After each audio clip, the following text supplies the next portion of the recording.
Welcome back to Wild Wild Weekend. We are into our third game of the weekend and we get to watch Utah Wild take on the Seattle Tempest. How are you feeling about this game so far, Alex? I'm feeling great. As the weather gets better, the spirits are high. Yeah, I think both teams are really working to build a lot of momentum and a lot of energy. The weather's been really on and off with rain, hail, snow, and sun all morning. We have two teams here today, Seattle Tempest. Their tickets are punched. Utah Wild got a lot to play for today, trying to get into the championship bracket. And I'm here as your commentator. My name is Leah Smith, and here with me is Alex Palomino. Good afternoon, everyone. We're excited to walk you through this game. I think we've seen a lot of aggressive offense for Seattle. When trying to get the starting lineup, Seattle didn't have a starting O&D, they just had a starting 7, which I think is a real reflection of how universal their players are. We wanted to feature Drea Baroma. She's a young player who's not playing college, so playing for the WUL is a really great opportunity for her to play competitive ultimate, especially in a professional setting where the costs are a little bit lower. I think Baroma also had an incredible game against LA. She was able to put up a lot of goals and is a downfield threat. Yeah, she's quick in the Wild. We're going to have to look out for her in the deep space to contain the big throwers on the Tempest. Looks like Wild is starting on defense on the north side of the field. The D-line looks pretty tall.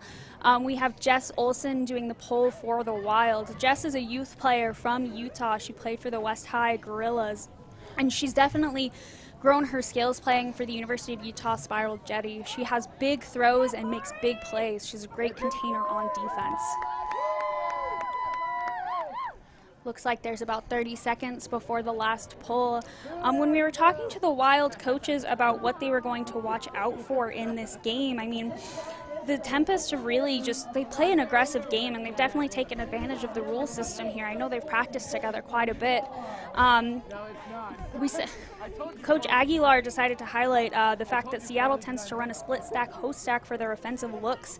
And trying to contain that defensively means a lot more switchy defense. Offensively, the Wild really just wants to be productive. They want to play their game and keep it calm. Looks like Olsen with a big roller pull. She's really got a lot of practice with that and really honed it in this year. All right, looks like, yeah, they run a side stack play to help get the disc moving. Stephanie Lim with the disc. Sharon Sal looking to get it back to Lim, down in the center of the field. The Seattle Tempest are first in the class in this league in running the Dominator. We'll see that more and more as they get closer and closer to the red zone, as they just keep cutting. Ooh, Sarah Bendit just out of the reach of number 31, Stephanie Lim. Looks like Wild was trying to play catch-up there on defense. That was really a blessing for them to get a chance for a break on that first point. It's a great opportunity. Let's see how they get off this line. So back with the disc, we have Kelly Costner. I believe this is her first game with the Wild. Kelly's played a lot in the Northwest, and I'm sure she's very aware of the Tempest systems. A stoppage. Looks like a pick on the field.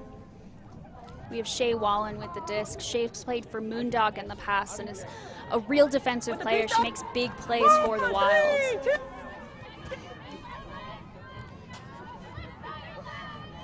Nice continuation around to Jess Olsen.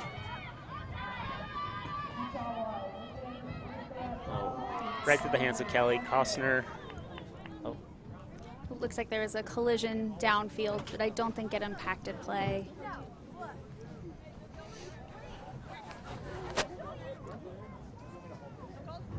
We're good. It'll be interesting to see how Carolyn Black and Kelly Costner work together on the Wild. They've handled together at practices, but haven't had time to build that in-game chemistry.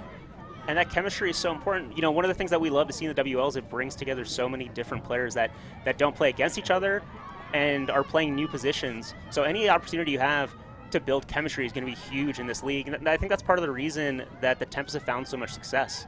What do you think, Leah? Yeah, I think it's been fun to see so many players from the mixed and women's division playing together. I mean, we see Tempest knocking on the door, and Sheena Titcomb has played mixed and women's very successfully, going to nationals for both Riot and Mixtape. Seattle is able to hold off of the point after quite a few turns, and I think Wild's red zone defense was pretty solid. They were able to force a lot of dump sets and shut down that front of stack look for the Tempest. Yeah, defense is always process-oriented, and we know very well the head coach, Tanya Wrights. She's a defensive specialist, and I know she's drilling into her team those core fundamental principles to make easy goals difficult. And here we have... Yeah, that was the Seattle offense we just saw. Here's that starting lineup. Want to highlight Titcomb. We'll definitely see her name a lot on the stat sheet, as well as Abby Abramovich.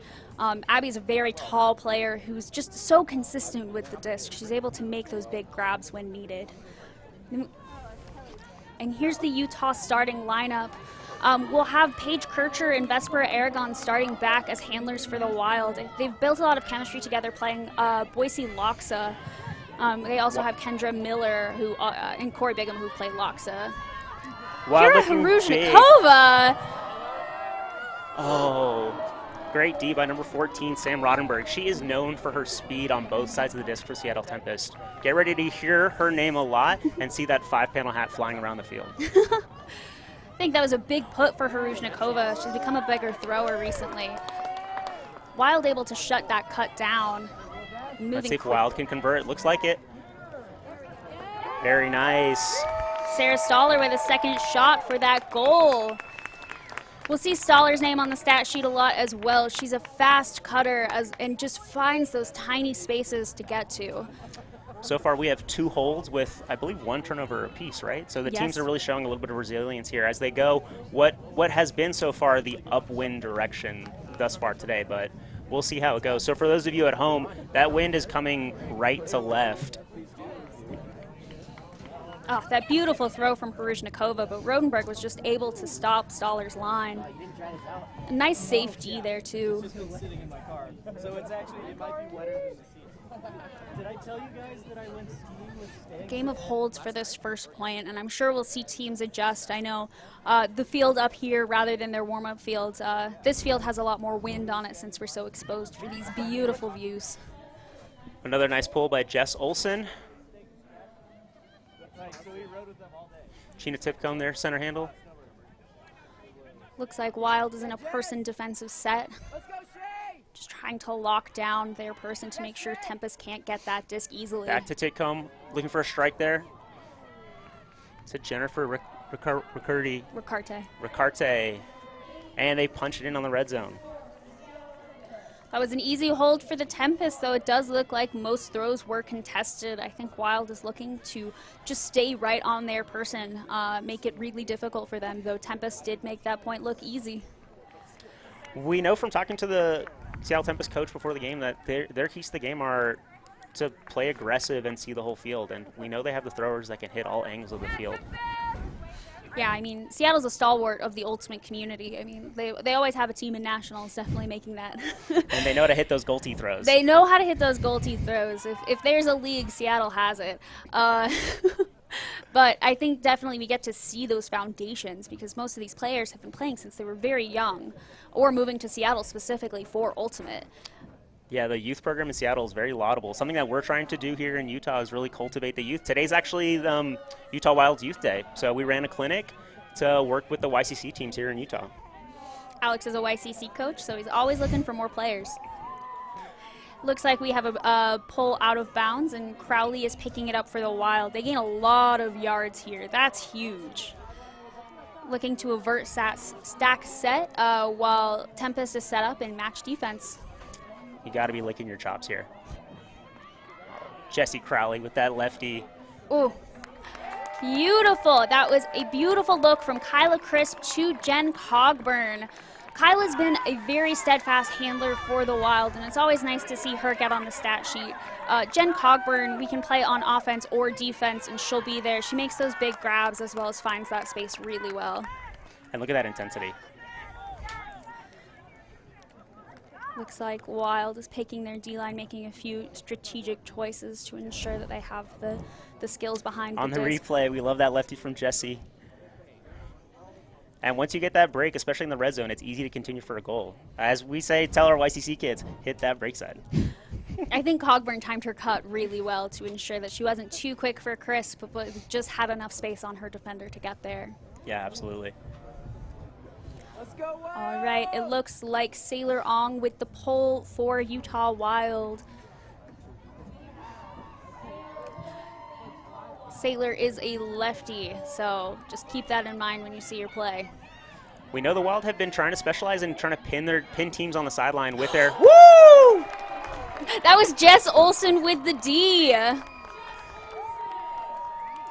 Little bit of contact on that play, but Jess was able to seal the deal with that D. Now they're trapped on the sideline, so we'll see what Jess does to get it off. Looking for a swing to Brittany Kotcher. Continue the swing to Carolyn Blatt. She's got some space to Molly Robbins deep. Oh, a little bit too A far. little miss throw, and Speedy Rodenberg chases it down. Molly, our own speedy player here on the Utah Wild, comes and intercepts. Molly's the defensive player to watch for the Wild. She's tall and she has a lot of speed. She's one of those players that seems to come out of nowhere. Black seemed to having a little bit of trouble reining in her throws, so we'll see how she adjusts throughout the game. So far, this is our first high turnover point. Let's see how these teams grind it out. Jamie Erickson in the middle to Rodenberg. Looking to put some air into the disc. A little bit too much sauce there for number 27, Julia Snyder, to catch up to. Looks like Wild is taking a slower move to the discs. They have some time to set up. Got the vertical sat.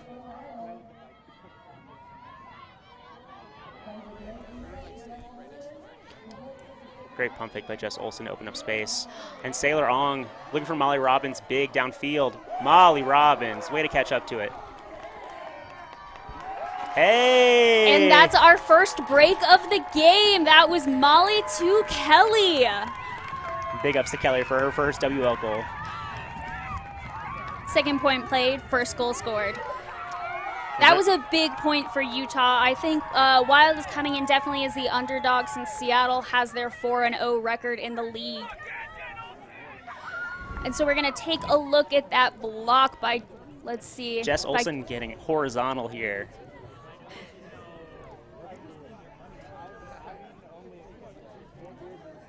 Ugh, Jess getting absolutely huge on that play. And Sailor with that big put to Molly. Despite the laying out defender, Molly perseveres and keeps it chill enough to get it to Kelly in the end zone. That was a fun play to watch. I'm excited to see these big looks. Yeah, it's huge. Yesterday when the Wild were playing, the weather was a little bit less forgiving, so we didn't have the opportunity to see so many big throws. So this is turning out to be quite the exciting game. Ooh. Gabby Ofterheide with the pull seems to go out of bounds. Gabby's going to be a fun player to also watch. They have a very large wingspan, making the mark almost impossible to throw around. Though if anyone can do it, I'm sure it's these Seattle Tempest throwers. Nice contained defense by the Wild there out of that set. Whew. Francis Geller on the end zone line. I think Number 27, I believe, Julia Schneider. Molly's normally used to being able to run up on those Ds and get them, but I think number 13 had a little bit too much space there. Geller was able to read the disc really well and bring it in for that goal.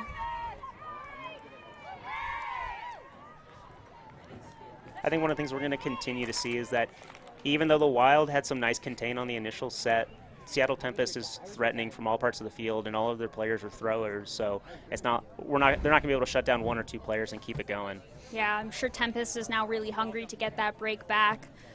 They're not a team that backs down easily.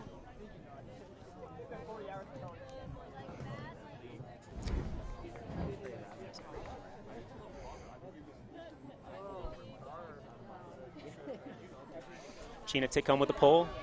Oh, it's a nice pull. Let's see if it stays in bounds. Oh, that is turning beautifully. Vesper there with the catch.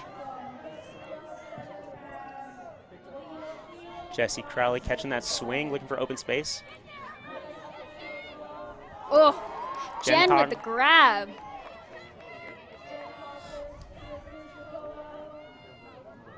Krishnikova looking to find some help here. Stall's getting high. Looks like a stall was called. Ruzhnikova held that disc for a long time. 10 seconds. Stall is upheld, so that's a turn for Seattle. Let's see if they take advantage of this break opportunity. Looks like a forehand force from the WUL defense. Ooh, Bigham tries to get that layout. She just never stops. Great touch pass to the center of the field.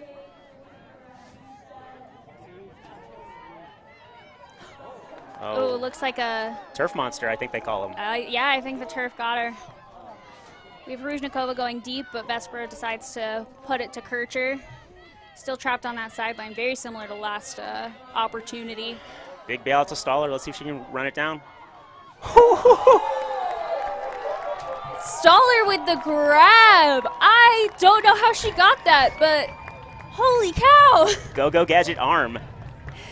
Wow, yeah, I think that was a bailout throw, but I mean, when Stoller's in the end zone, she has a pretty high opportunity to score. That was an incredible grab. I think Kircher was able to put enough float on that disc to get over the defender, while Stoller just was able to maintain possession despite she was under tight pressure. Yeah, I think these shorter stalls in the WUL are really encouraging a new type of ultimate to see. And here we go back to the replay. We can see the stall kind of go up. Chena Tickham with a great mark. Stoller over Steph Lim. Great patience there to attack the disc. Yeah, I think Stoller had a great read, so she didn't jump too early. And I mean, Steph Lim did a great job not fouling Stoller. I always want to applaud that. Absolutely. Let's see, so that was a hold for the Wild. Sailor Ong with the pull. They were going that near sideline. A nice mark by Black. Oh, Seattle moving fast down the near sideline for an easy goal. Yeah, they were able to just work it down that open side, while downfield defense wasn't set up correctly to stop that flow. It was a great score by Garrity. You can take Let's go back to that look. replay. Who doesn't love offense like this? You just take what the defense gives you. Yeah, Seattle moves very decisively with the disc. You don't see a lot of hesitation in their play. I think that comes from a lot of practice together, as well as a lot of awareness and working in the same systems. I think when you've played with someone for the last few years, you definitely know how they move, and everyone on the Tempest is a great disc handler, so why wouldn't you just keep that flow going? Absolutely.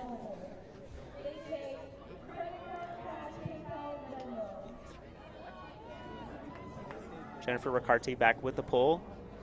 Oh, that's a beauty. A lot of float for the Tempest defense to get down there. Ruzhnikova with the disc. See some really aggressive handler defense here out of Tempest. That's going to do a lot to slow down, interrupt the Wild's flow.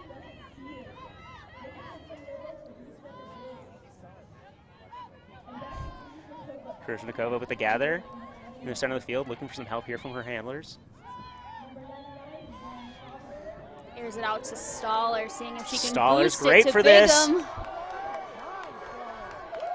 Stoller doesn't throw goals, she also score goals, she also throws them. That was a big look to Corey Bigham.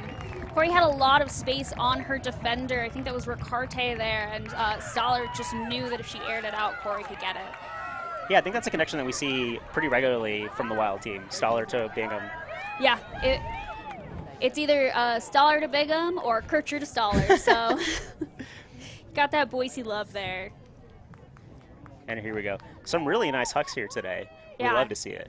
I think the wind is just enough to make it fun. We got to say, for those of you on the stream here, I hope you're all appreciating the stadium views. Here we're looking at Sarah Stoller's stats so far. Quite the highlight package in just the first quarter.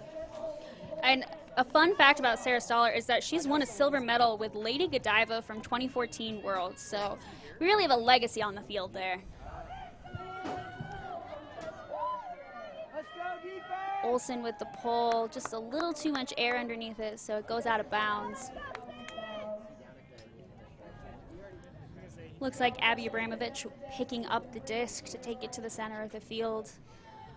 Let's see what Seattle pulls out from this dead disc. We know they're well known for running their split stack, and it looks like Wild is setting up with a zone look. It looks like a 2-3-2 situation with, I think, Williams and Bullock in the back. That brings a lot of height. Yeah, let's see if they can contain their handlers, because the Tempest are well practiced with their Dominator set, and they may be comfortable just working their Dominator. Yeah, I think Tempest has a very solid offensive line here. They're able to just keep it calm and do those small passes to each other. They're not rushing, but they're definitely moving the disc quickly. Yeah, they're really challenging those handler defenders up front.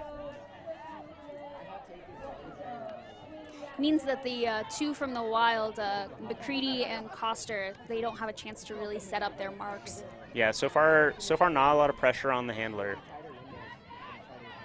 They're just kind of chipping away down the middle.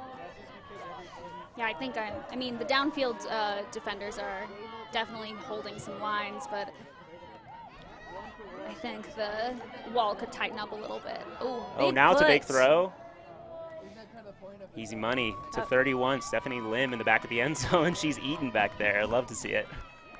Yeah, that was some great vision. I'm unsure who threw it, though. I'm sure I'll find out soon.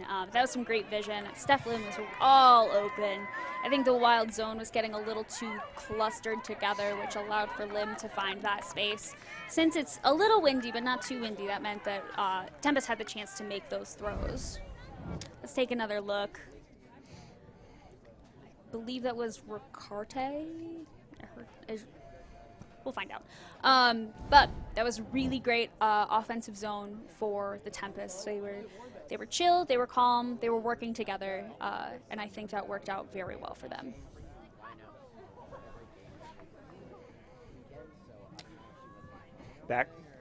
Back to pull is Jamie Erickson for Seattle Tempest.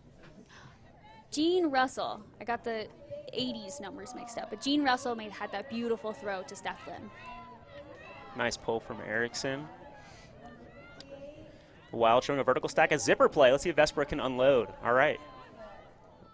Pick call there in the middle of the field.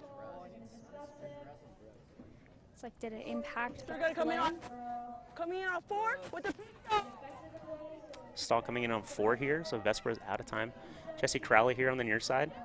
Wild definitely taking advantage of that pre-stall, getting an extra 4 seconds to get ahead of your defender. You know, I got to say, that's another thing I love about the WUL rule set. I'd be curious to see if the USAU starts to take a look at that. That was a big D by Rodenberg. They tried to get it to Harushnikova, but Rodenberg had her line. Rodenberg back with the disc to Julia Snyder.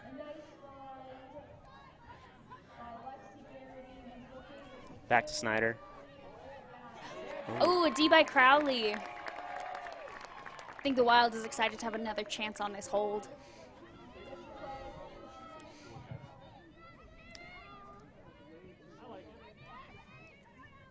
That's Jen some Cogburn. great movement there from Argonne. Oh, looks like Cogburn landed a little funny. I think we'll take a break on this play while Cogburn walks it off.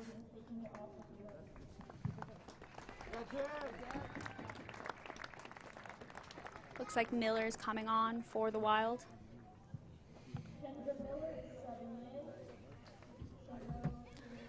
Looks like the observers are discussing something. We'll see how that goes. But Miller's a really dynamic player for the Wild. She can play offense and defense and really flexes between both lines. She's a rare player who can boost it and do all those small handler dishes, and she has incredible speed. Looks like Cogburn is up, working her knee, her ankle, whatever she tweaked, but we hope she's okay. I think. Oh. Yeah, and I called injury as I went down. So it's retroactive to the time of the injury. Correct. Yeah, We still saw no possession. Yeah, how did I not? I stopped the frisbee. Looks like there's some discussion between Cogburn and the observer. Cogburn believes that she had possession of the disc. Did while not she called maintain injury. through ground contact. This There was really no not caught. Turnover. All You're right. coming in on. Always hard to see in a discussion. That definitely is hard to figure out. But Tempest gets possession back off of that injury. Wow, looks like the Tempest are trying to move fast to Jamie Erickson. She's very is fast. huge. Wow, just outside of her long reach. That was very close. I mean, Erickson was so close to getting that grab. That was a beautiful put right by the Tempest. Oh, yeah. All right, Wild with another chance. Right, Aragon picking it up. I think she's done a lot of great handler movement this game with Great Kircher. break. Crowley back with the disc. Wild looking for some downfield movement. There we go, Corey. Bigham with the under. Crowley with the swing. Oh, a little too tall for Miller. All right, Tempest almost in the exact same place as last time, so we'll see if they decide to boost it to Erickson. Just 20 seconds left in the quarter. Let's see what Tempest does with this. As we know, the WL, once the end of the quarter occurs, the team with the disc will play out that point. So there's a strategic advantage to having the disc at the end of this quarter. Yeah, they definitely want to prolong their possession so the Wild doesn't get a second chance. I think their ideal scenario is obviously getting this break. Oh, wow. They look like they're in power play here. Oh, And boy. that's the end. So Tempest doesn't have another chance for that break, but Wild definitely, I think they're thrilled that Tempest wasn't able to get another chance to get that break. How are you feeling the game is going so far? Do you think there's either team maintaining some extra intensity, or what have you been seeing? Yeah, it's super hard fought. I got to say, knowing that the Tempest punched their ticket to championship weekend, it's very exciting to see them play as hard as they do. We get to take a look at Cogburn, unfortunately landing on her ankle, I believe, incorrectly. And then we have that big put to Erickson, who truly centimeters away. It was a beautiful layout by Erickson as well. And then we have Crowley just overthrowing Miller a little bit. I think we're going to see fewer of these small mistakes as the game progresses, especially with Seattle. I think right now they're just working on dialing it in. Wild, we saw more of these mistakes last night.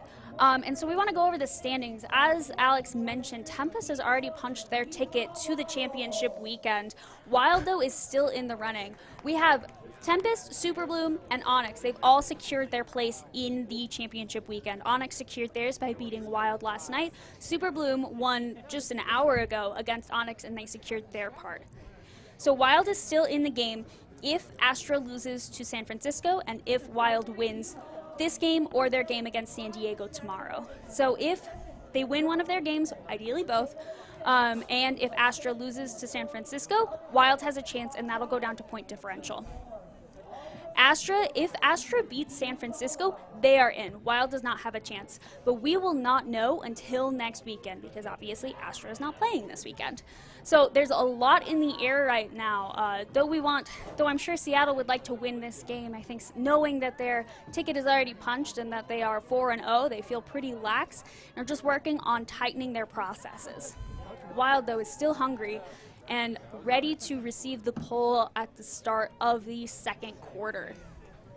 It looks like they have to swap fields. There's some miscommunication there. But teams are excited.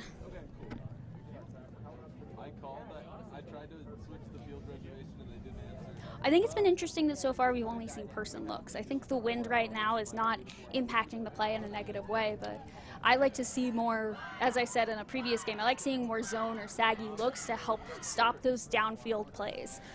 Yeah, let's see if the Tempest pull out some sagging handler defenders.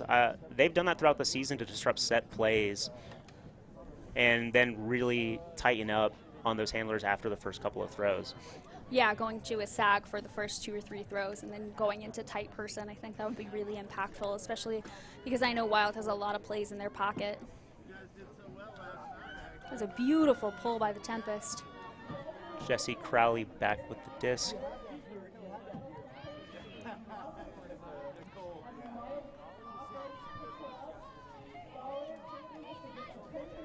Crowley back with the disc, looking for something. Yeah, it looks like their downfield movement is a little stagnant right now for the Wilds. Staller showing he still have those sticky fingers. It's a tight throw to Crisp, who's able to bring it in, but unfortunately a little too speedy for Bigham.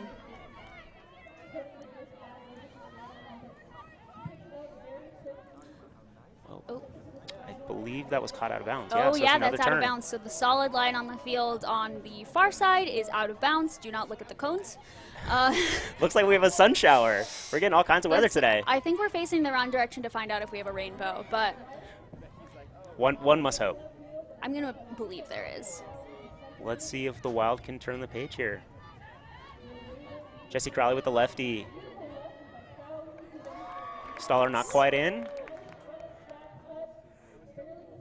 Back to Crowley. Let's see if we see another lefty out here. Pick Ooh, called. A spicy inside to Bigham, so we'll see if that impacted the play, but looks like. Oh, and a goal was scored. I've been talking too much. Yeah, so Wild is able to punch that in. That is a hold for Wild. I think the Tempest have done a really good job containing the downfield scenarios, but the Wild has found those tiny spots to get to their handlers, to reset the stall and have a little bit more space on the field. Yeah, we got to applaud the Wild that despite the really tough downfield defense and those aggressive marks, that they're still finding ways to keep the disc alive and score these really hard-fought points. Yeah, nothing has been easy so far for the Wild, so. I would say, save a couple of points of tremendous offense. These defenses have been very, very impressive. It's a defensive game. I love it. Are you more of a D-line handler or more of an O-line handler, Leah? D-line player. I'm a D-line player through and through. Yeah, same. I'm an agent of chaos. I love the grittiness of it all, and the fact also if I accidentally throw the disc away, I can get it back. There you go. Different expectations on the O-line, on the D-line. Yeah, I can't handle that pressure. Olsen with a roller pull out of bounds to trap them on the sideline. It looks like a person matchup, though. They're playing very tight defense. Coster's sacked off in the middle. Ooh, and then, a 30 is able to come down with it. Micah Wheeler catching it through contact with Miller. I think that was sheer stern. A little confusion on the Seattle receivers with which sideline is in and which is out. The cones are set up so players cannot go over the line and allows observers enough space to run through. But I understand as a player that can be very confusing, especially on the other line, which is all cones. Coster looking to continue that swing. Oh, Molly Robbins is tall, but she's not that tall. Just out of reach. All right. Sheena Titcomb picking up the disc. Looks like she's talking downfield to her receivers. Looks like they're still in a horizontal setup. Wallen's kind of in the middle of the field trying to poach off, but I'm worried that it means that there's just a Tempest player wide open, which we don't, which the Wild won't Julia want. Snyder running a nice strike there. And back to Titcomb for a goal. Only holds this quarter, but Wild is still up a break. Man, is there a more difficult cut to guard than a handler that can go deep?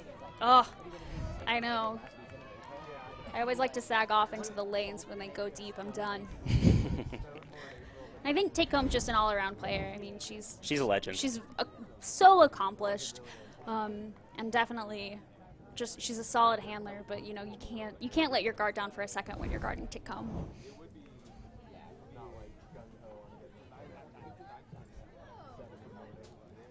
All right, Wild O-line taking the line. Looks like Cogburn is back out there, which is always good to see.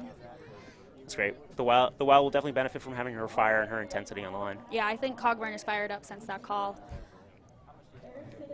Jamie Erickson back with the pull. That's a beautiful pull by Erickson. Oh, but it just goes out.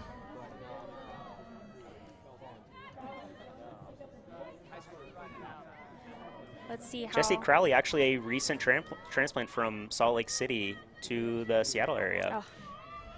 We're so glad to still have her for the Wilds. She's a fantastic handler. Oh, Vesper Aragon throwing to Harushnikova. Let's see if Kruzhnikova can get it. There Yes! you go. That was a fantastic grab by Harushnikova. A beautiful touch. Oh, great patience. Back to Jesse Crowley. Oh. That was a beautiful point. Aragon actually plays disc golf as well, and you can tell with her throws. They're just so precise and beautiful. Aragon's a fun player to watch. And then, I mean, I think we've all heard about Harushnikova, a.k.a. Kayak. She came up from the Utah youth scene as well and is just making a name for herself in the club season. So we'd love to see her in pro as well. Yeah, she's a legend in our area. There's that grab. So much patience while Crowley's able to get that step on her defender for the goal. Another handler catching a goal. Another handler's catching goals. We love to see it. Looking at the stats for Kruzhnikova. We have 1 assist, 1 block, and then 2 turns. So Kruzhnikova's on the board. We'll see if she can get another block. She's pretty big when she wants to be. And now we have, let's see, the Seattle O-line out there. Tick comes back on the line. Another pull from Jess Olsen for the Wild. That's a nice one. Looks like she's just putting some air under it. Hopefully the defense can run it down. Rodenberg back with the disc for Tempest. Looks like a sag for the handlers, trying to create a wall to limit those downfield options. Making sure that they really don't have many places to gain yards. Oh. But Shira Stern is shredding through that. I think finding those extra angles. Wild has converted to a person defense, though it looks like they're still switching around when they need to be.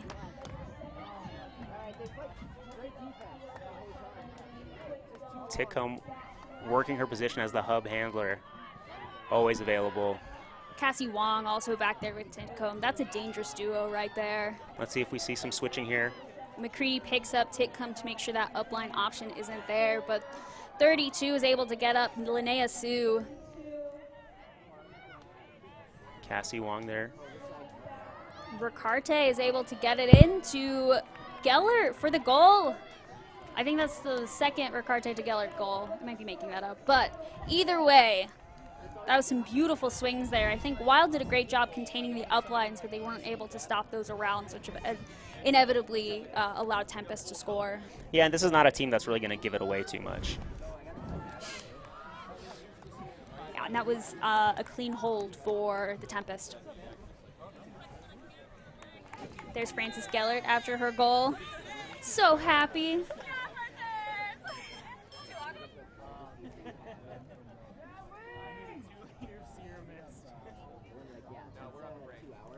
Let's see if the Utah Wild can pull it together. They could really benefit from a hold here. Nice clean one. Yeah, I think the offense really wants to exercise a lot of patience in their decision making. I think they're lacking in some downfield movement. It's not necessarily that Tempest is shutting them down. It's just the fact that Wild isn't in that space. Yeah.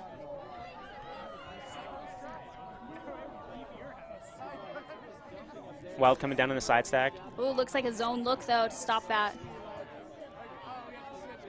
Great fakes from Crowley, try to open up space in that cup. Ooh, a nice around from Kircher. It looks like a 3-3-1 zone setup for Seattle. Can't see the number of who is the deep right now. It's number 4, Sharon Sow. Oh, it looks like a big D by Abramovich there. And Wild has had some troubles picking up their match after the zone. Oh, a big put. Ooh. Whoa. That was a huge Great bid layout from by Bendit to save the possession. back to Bendit in front of the end zone. And that's a break. So now we're back on serve. I think Seattle is definitely feeling a little bit less pressure now that they are back.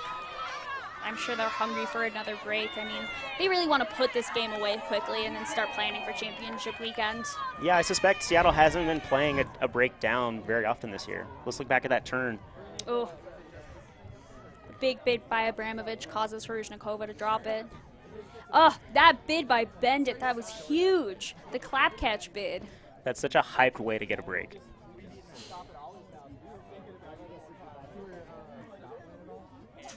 And Kirkland for the goal.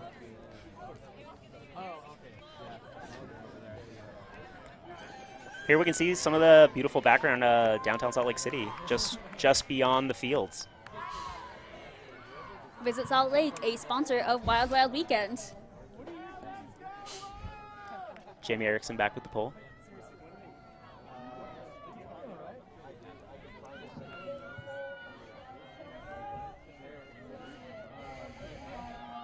Right on that sideline.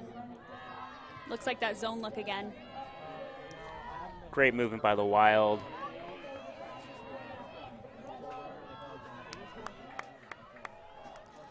Looks like Seattle is crumbling back into a match defense, but That kind Wild. of dynamic defense can really upset handlers. Yeah, I think also the change. Oh, that was a huge snag by Kircher. Once you kind of get in the cutting progression for a zone, changing back into a match is pretty difficult for an offender. Yeah, and interrupting timing is a huge part of playing good defense. And especially when the timing is so short for these plays. That's a great point. Vespera in the back corner for the goal. That was a beautiful poke by Kircher. That had just enough edge on it, so Vespera had time to run onto it. We were talking about Kircher and Aragon's chemistry together, and I think that definitely proves it. See Cogburn to Kircher with that immediate backhand to Aragon. Just a clap catch and a spike. Yeah, those away cuts are especially difficult to connect on, but having nice pacing on the disc and some connection, some personal experience playing between the handler and the receiver makes a huge difference in completing those passes. And now Olsen has to run to the back of the end zone to pick up the disc from Aragon's spike. I love spiking. If that means that the next puller needs to get the disc, That's on them. spike away. Can't spike it and then immediately pick it up to pull. That's just embarrassing. Yeah. So what happens when you're on O-line, though? Do you think the Wild's going to answer back with another zone look, or do you think they're going to maintain person? You know, I couldn't recommend zone in these conditions against such a stalwart handling lineup as Seattle has. The kinds of things we do on YCC a lot is more dynamic, is a dynamic defense that shows some kind of junk and then falls into a person, and then I find that to be really effective. Yeah, it looks like the Wild handler marks are pulling off a little bit, but Seattle, so they aren't getting those downfield looks that they want, but they're definitely eating up those lanes. That's true. It's a test of patience. Carolyn Blash. Oh, looks like a foul there on limb. Oh, we hear some. Black's just scratching her head, being like, oops. Yeah, I think she knew. 4, 3, 2, 1, disqualified. Tempest not really taking advantage of that 4-second pre-stall to get those extra lanes, but I think that's just a general adjustment that people still aren't used to. Ooh. An inside put I think we call that a jelly here in Utah. You can call it something. Cassie Wong with that nice inside break. Oh. Ooh, but Gellert was not able to bring that down. Wild taking their time picking up that disc, taking a chance to figure out what they want. Guess who's picking up that disc? Jess, she's running back. She's getting her steps in. She's not doing that enough while playing. Wild showing a vertical stack. Shea Wall in there. Always quick. Such a reliable undercut. It looks like there was a timeout called by Wild before the throw went off. So it might start back near that end zone, but I'm sure Wild wants to put in their O-line since they've been pretty successful this game. That's a great point. Yeah, Leah, how do you feel about the coach's timeout here in the WL? I love it. Are you kidding me? I think it's a really great opportunity for teams to reassess and take a beat to figure out what they want from that point. And I think it is equally as advantageous for the team on defense. They can change their look up, they can put in defensive specialists, and they can also take time to just chill out for a minute. I think sometimes when we have the 7-second stall, things can get pretty frantic, but having that timeout and also being able to bring in fresh legs, especially when we reach long points, I think that's a big game changer. Yeah, it's another layer that I love to see. Another thing that the WL is doing that I have to applaud as an outsider. It's really cool, the different wrinkles that it introduces into the strategy of this game that we think we know so well. Yeah, I'm excited to see how this rule set changes over the next few years. I mean, so far, as a fan, it's just so fun to watch. Like, there's always something happening, whether you know it or not. And it looks like Wild is coming in with a horizontal set, so we'll see if they're going to run a pull play. But let's see how Seattle sets up. I have to imagine that Seattle's going to be pretty aggressive here with the disc. It looks like the defender on Bigham is pulled to be a deep threat, just to pick up those just in case. We'll see if Wild punishes that. That would be smart. Tempest able to shut down an initial cut. Crowley back in the center. Some traffic there, leaving Bigham poached. Looks like Sao decided to pull off and try and put some pressure on that throw to Harushnikova.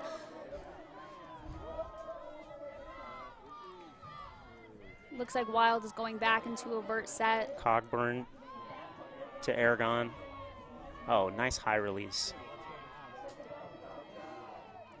Bigham there, finally getting her due after all that hard work, cutting under. Yeah, she was moving out there. Always. Stoller. Wild just marching it up the field so far. I think Seattle might be trying to do a little bit too much with poaching off, but now they're getting into a tighter person look. Oh, a hammer! It's a Stoller! Sticky hand Stoller, she brings it down again! Oh, there's a no, call. it's a call! Oh, man. I wish I could overrule things just for being really cool. So is there a contested stall? Yeah, I didn't have the count. So, stall, contest. It's going to come back.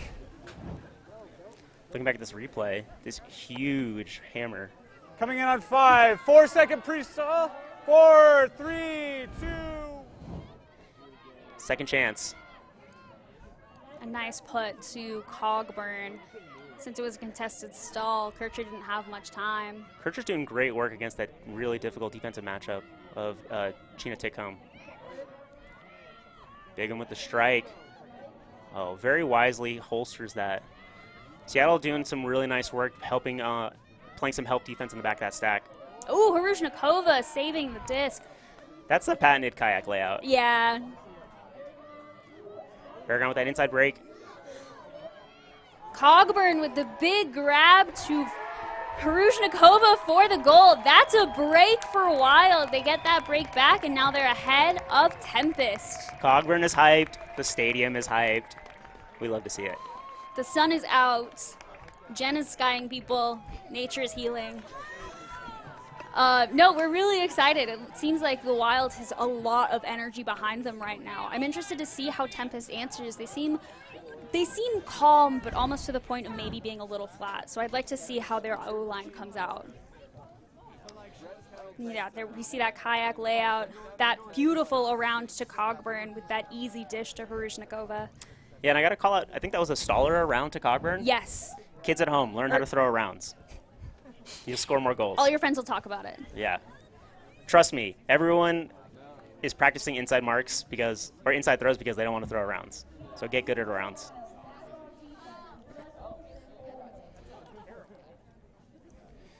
Jess Olsen back with the pull. Let's see how Seattle Tempest answer. This has been kind of, like you said, Leah, a little bit of a flat few minutes. And they're a super dynamic, super talented team. So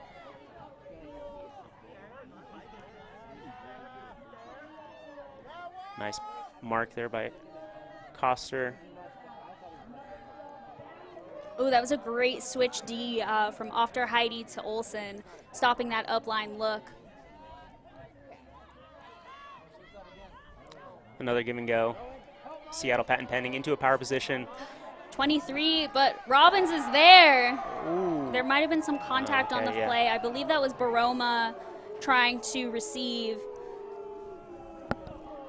Looked like Robbins reached over Baroma to get there. So they're discussing. Check the replay.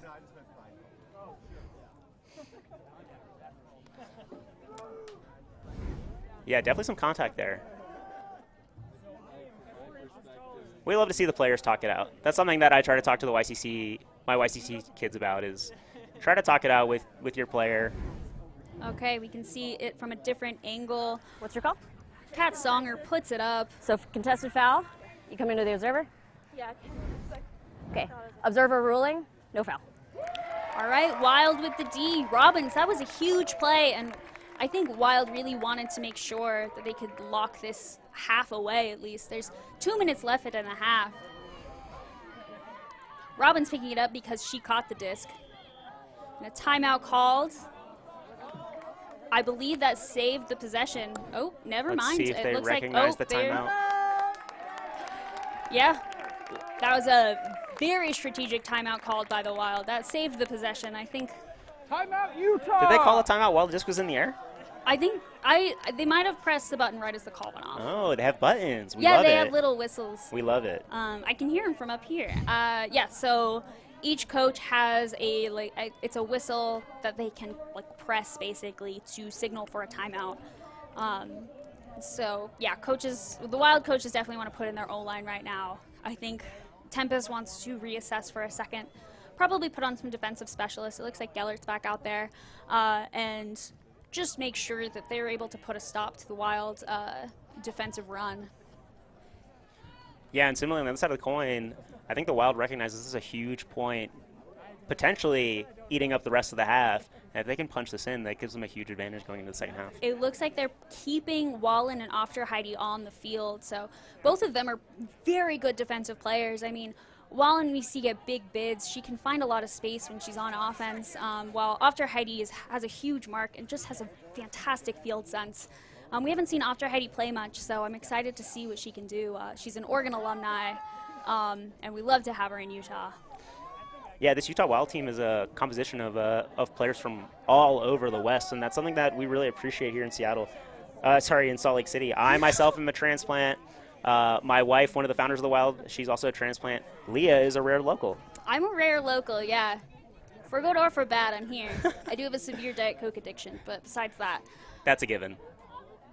Oh, a big put for Bigham to save it. That was a huge play for Bigham. I know that was meant for Haruzhnikova. Tempest are really trying to bite down. Pick called there in the center of the field. Yeah, it looks like Wild was trying to get into a stack and accidentally picked Cogburn's defender off. 3. I'm going to pre-stall. 4, 3, 2, 1. Disc in. Crowley with a big contested grab there. Bigham on the near sideline. Ooh, a nice around to Wallen.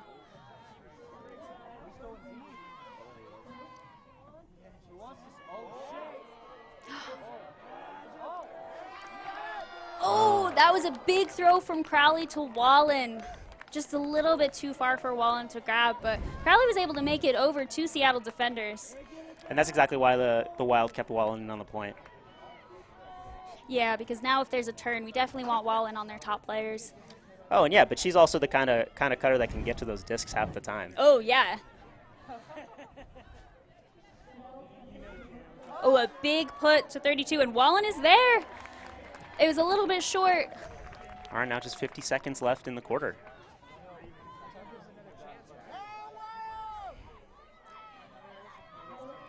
Yeah, if Wild gets this, they're up by 2, and I definitely think that's how they want to go into the next half.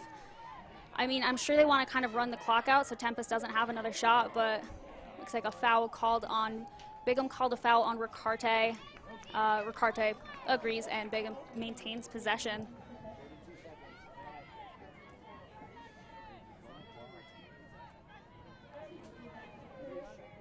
Definitely can feel the intensity that both these teams are playing with right now. Oh, Haruzhnikova wow. with the bid, but it looks like when she hit the ground, it got knocked off.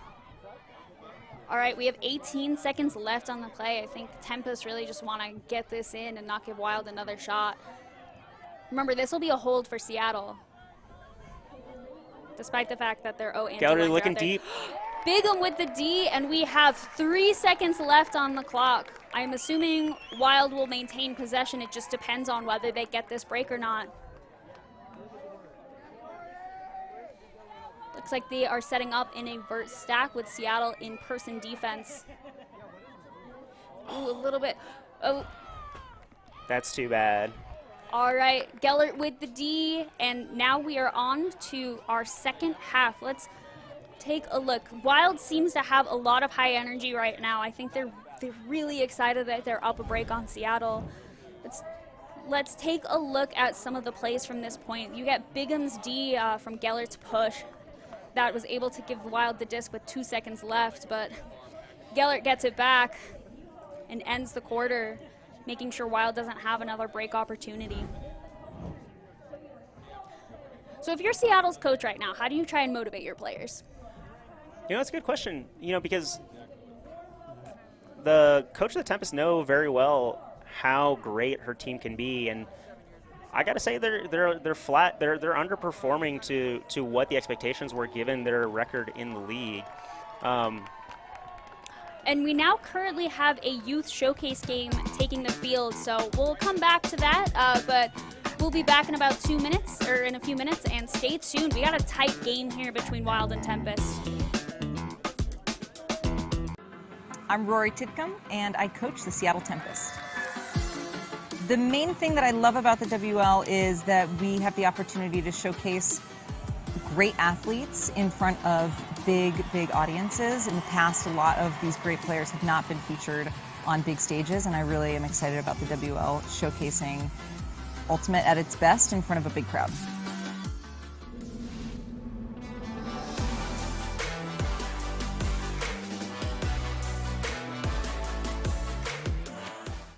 For all you fans of the Wild, we'd like to take a moment to highlight the Wild Things, the official fan club of the Utah Wild. In addition to joining a community to show your support for the team, composed of fans from near and far, fan club members will also enjoy 15% off tickets, 10% off Utah Wild merch, exclusive Wild Things fan club swag, giveaways and sponsorship perks, first look at game day rosters, player access, and team announcements, dedicated online Slack community to engage with players and fellow fans, and much more. Speaking of giveaways, for current members of the Wild Things, check out the code word for today's game. It's Angel's Landing. It's not too late to get in on the action and find your wild side.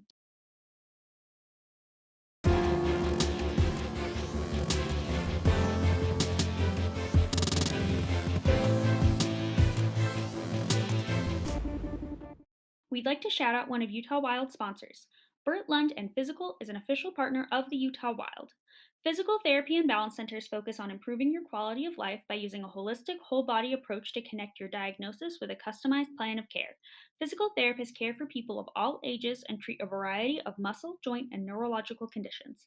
Burt Lund is here with us today at Wild Wild Weekend next to the Sky Machine, providing free injury screenings and KT taping to both athletes and fans. Thanks to Burt and Physical for providing Utah athletes with physical therapy services. We'd like to highlight another one of Utah Wild sponsors, Strive and Uplift. Strive and Uplift is an official partner of the Utah Wild and provides lifting and running programming to Wild athletes. Through their values of accessibility, support, growth, and service, Strive and Uplift is passionate about providing high-quality movement education and sport performance guidance in a supportive environment. Through cultivating community spaces for movement and connection, Strive and Uplift helps individuals of all abilities discover how to move confidently in their bodies. To check out more information, visit striveanduplift.com. A huge thank you to Strive and Uplift for being a sponsor of the Utah Wild. Snugs USA provides high-quality promotion gear delivered at lightning speed. Snugs values customer connections to become your trusted partner in business promotion. As Snugs' mission says, care passionately, work like crazy, think big, and do what's right. Thanks to Snugs for being a trusted partner of the Utah Wild. Hello, friends, family, and countrymen. My name is Lauren Berge Burgess, here with Sarah Benoit, chatting about the game. So, Sarah, how have you guys been adapting to the elevation here in Utah coming from Seattle? Yeah, I think the elevation in Utah is sneaky. It's not as obvious as in like Colorado, and so I think definitely it's a little gusty.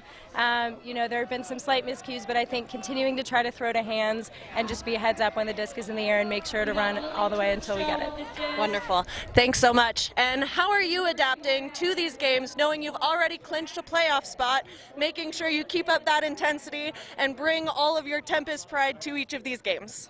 I mean, I think the environment certainly helps. I think it's so fun to play in the sun and play in front of folks. And obviously Utah's come out with a lot of energy and intensity, so we certainly have to rise to meet that and keep playing hard. Awesome. Thank you so much, Sarah, and good luck in the second half. Back to you. We'd like to take a moment and thank one of Utah Wild's sponsors. RJ Performance Group serves as the official mental performance coaches of the Utah Wild. RJ Performance Group is committed to helping athletes reach their full performance potential through personal and team coaching, with topics ranging from mental toughness, resiliency, stress management, goal setting, and mindfulness. RJ Performance Group helps athletes face mental challenges with confidence. Check out rjpg.net for more information. Thanks to RJ Performance for being a sponsor of the Utah Wild. Are you wasting too much time in Excel? Don't worry, you're not alone. Most people never get proper Excel training. ExcelJet provides free resources to help you get work faster in Excel. We break things down into simple steps with clear explanations. Stop wasting time in Excel. Visit exceljet.net today, or look for us when Googling your next Excel problem. exceljet.net. Excel made simple. My name is Pam Krause, and I'm coaching Seattle Tempest. I am so excited about the talent that has shown up at our tryouts. I am inspired by the amazing athleticism, the play, the creativity. We are so fortunate to have so much talent to choose from, so I'm very excited about the talent that we're going to get to work with this season and show off to the world what we can do.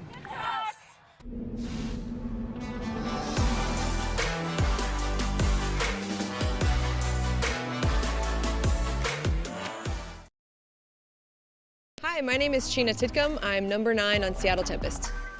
I consider myself a leader because I think I've gained so much knowledge from people that have come before me in various programs and various cities that I've played, and I benefited so much from learning from other people that as much as I can, I want to pass on that knowledge and help other people grow in the same way that I've been helped. One of the things I'm really motivated by is like being part of history, and yes, it's very historic that the WL is starting on the West Coast, but what I'm excited about is the build-up, and I want to be part of creating this generational shift in our society where we value men and women equally.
We believe that women and non-binary athletes deserve to be seen and our abilities showcased for the world to see.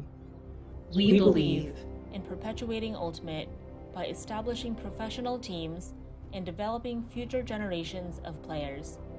We believe players of all identities and backgrounds deserve an equal opportunity to be recognized and lauded for our achievements in our sport. We believe in sustainably and responsibly creating equitable and accessible avenues for women and non-binary athletes to join and participate in our sport. We believe that being transparent, open, and responsive to criticism is critical, and that there should always be space to fix our mistakes, grow, and be better. We are the Western Ultimate League.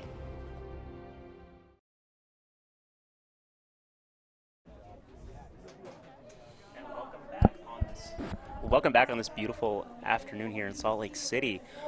Earlier today we dealt with grapple and wind and rain and some snow, but here we are on a beautiful sunny day looking for a particularly we're looking at a particularly contested game here as the Utah Wild are really testing Seattle Tempest, and we'll see how they answer in the second half.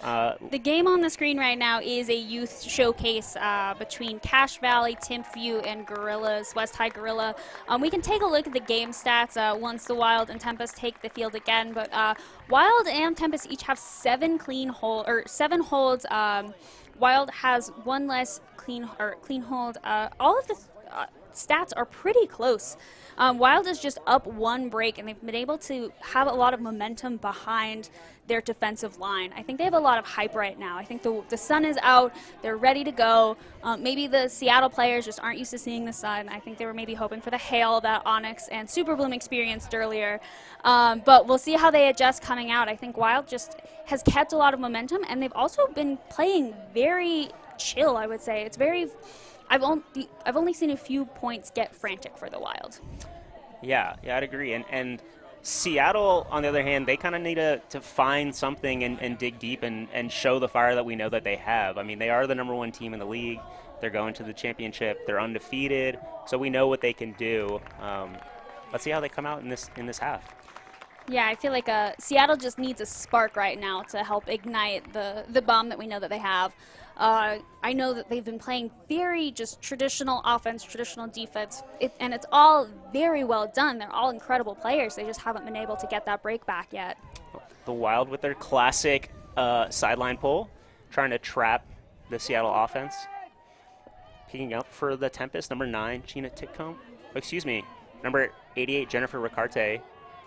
Power position to Rodenberg.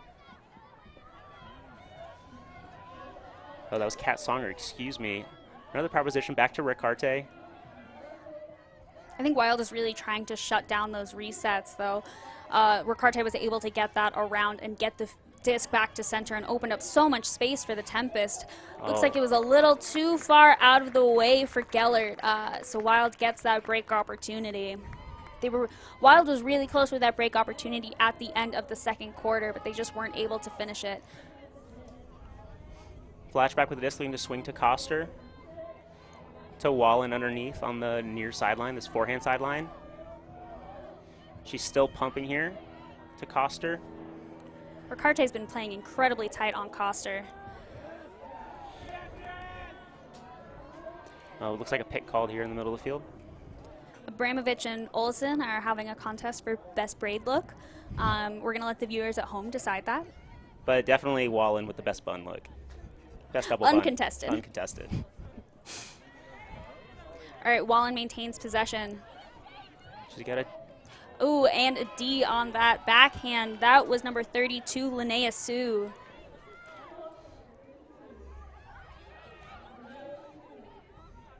Cassie Wong here on the backhand sideline.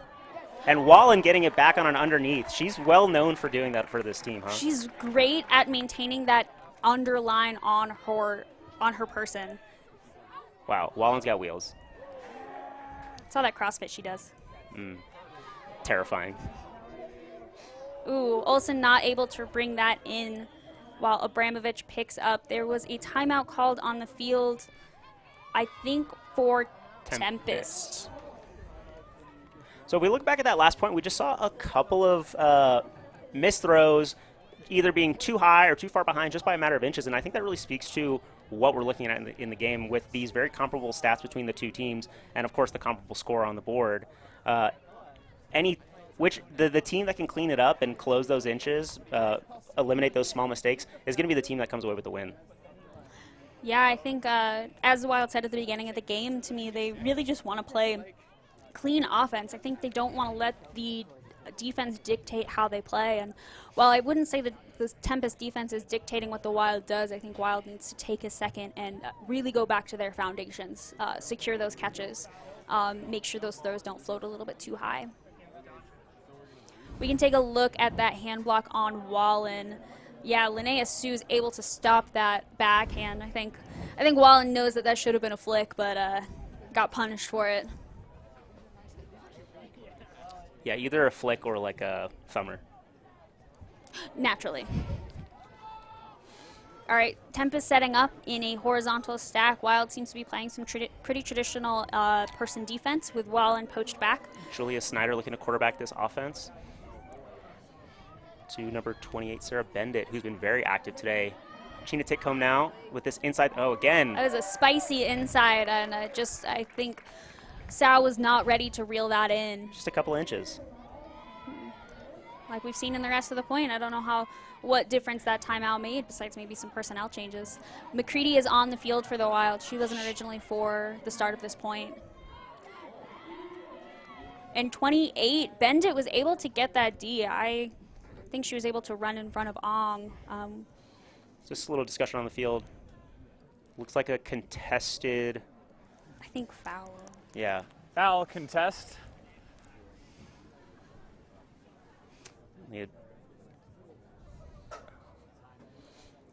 We can't hear the observers while they're talking to each other. We can only hear them while they're talking to players. Come back to the thrower. All right. Observer ruling on this one. The observers didn't feel comfortable making a decision, so the disc is going back to McCready. Let's see if Wild is able to take advantage of this pre-stall movement and get set up in a look that they want. And a timeout called, I think, or some sort of buzzer. I will give you the pre-stall. Coming in on 4, 3, 2, 1. I think that alarm was for a violation. McCready with a beautiful inside to Vlack. Oh, to Wallen, it was a beautiful run. I think the disc needed a little bit more space for Wallen to run onto it. Just inches away from her. Just inches away. That's how we can summarize at least this point. Looks like there's a discussion on the field. A timeout was called, unsure when, but it was by the Wild because Wrights is on the field.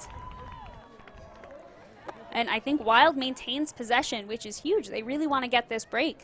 Wow, the coaching squad for the Wild are really earning their salary with They're their in it for the strategic money. timeouts.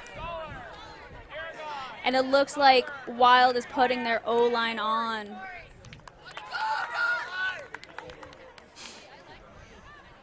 Let's see how Seattle changes. It looks like a lot of the same personnel from the last timeout is still on the field, despite the fact that now they are playing defense. Yeah, I wonder what they're discussing. This point has been a couple of calls that haven't gone Seattle's way, but they kind of maybe that's indicative of what they need to do in this half, is kind of dig deep and find something in themselves to turn the game around.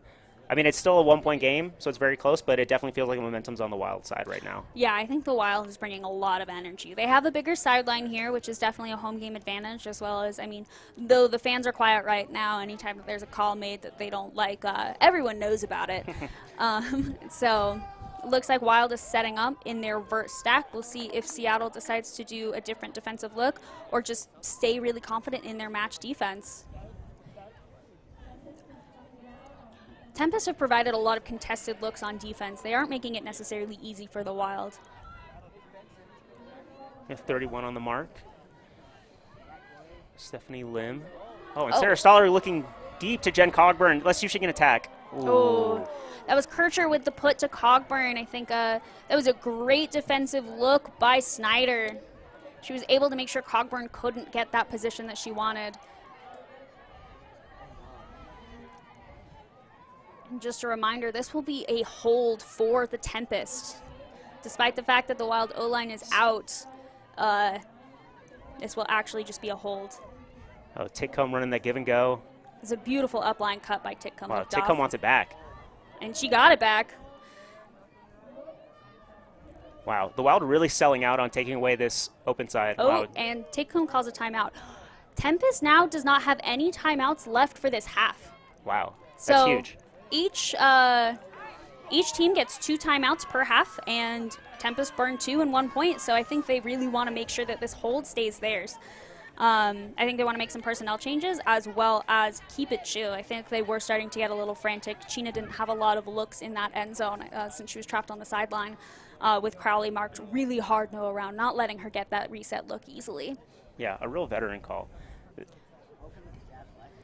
Yeah, I think I'm interested to see how that'll play out for the rest of the game because, as we talked about earlier, it's a huge advantage for teams to be able to swap out their personnel on timeouts.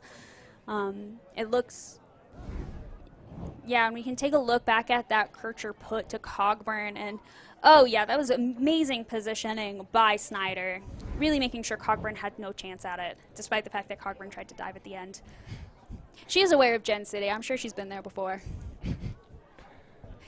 All right, it looks like Tempest has set up in a traditional vert stack. I'm assuming that a lot of the looks will come from the front of the stack. Wild is setting up in a poach defense set. They have, I believe, Wallen receiving those up lines. I think establishing that position early is important for Wild because otherwise it could get pretty unsafe out there. They want people to know that Shay is there, so Shay doesn't blindside people. Looks like Ricarte goes up line. We have Kircher receiving the up line, and looks like they are able to make sure that Rodenberg cannot get that score. Kircher picking up, no mark. Wild is excited. We have Black back on the field with Robbins. Oh, Shay Wallen showing her speed underneath.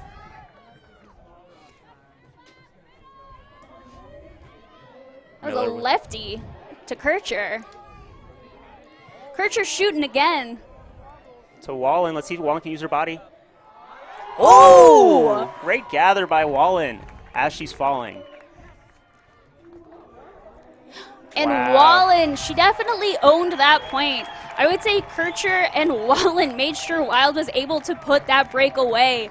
Wild is now up by 2. Seattle has no timeouts left. So all of the coaching is going to have to happen between points on the sideline. There's only 60 seconds between points. So how do you get your players in line and with your coaching style, Alex? That's a great point.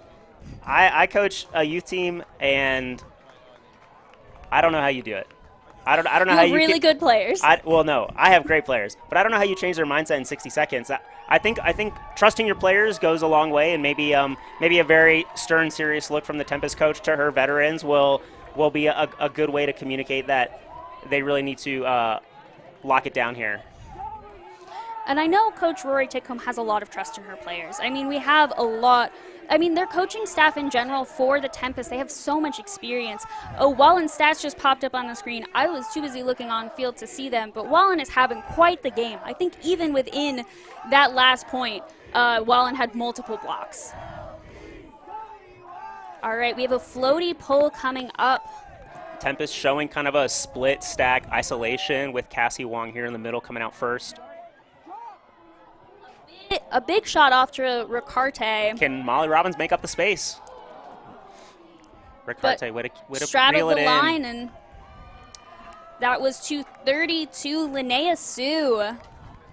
That was a beautiful put. I mean, Ricarte had so much time to go grab that, and I mean, I think that's exactly what Tempest wanted. I think they wanted to try and get the game back in their hands. Despite being down 2 breaks, they need to make sure that they feel confident and easy on offense, kind of rebuild that confidence a little bit.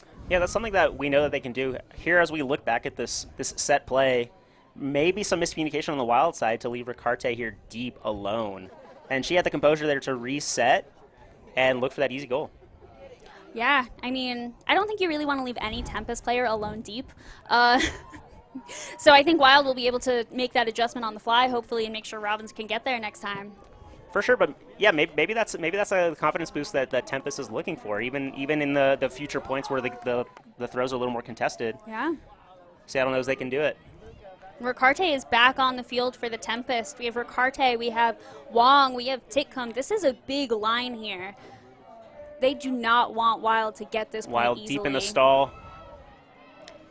Krishnikova there to bail out. To Cogburn in the middle. Rolling all over the place. Oh, Titcomb trying to get that D. Oh, and looks like it was a strip while Aragon was trying to throw. Titcomb stalling from the ground. Managed, I believe, to get... She's a veteran. She knows what she's doing. She knows the importance of this and was able to force a turn. It looks like Ricarte is running deep. That means Cogburn's going to pick up Titcomb.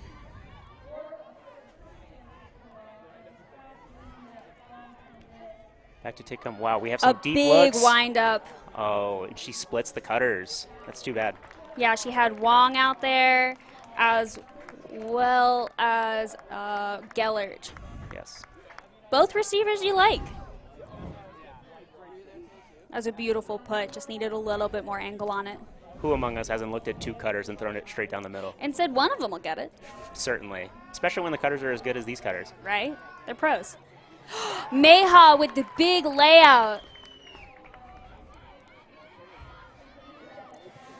Ooh, a deep reset to Cogburn, just a little too floaty.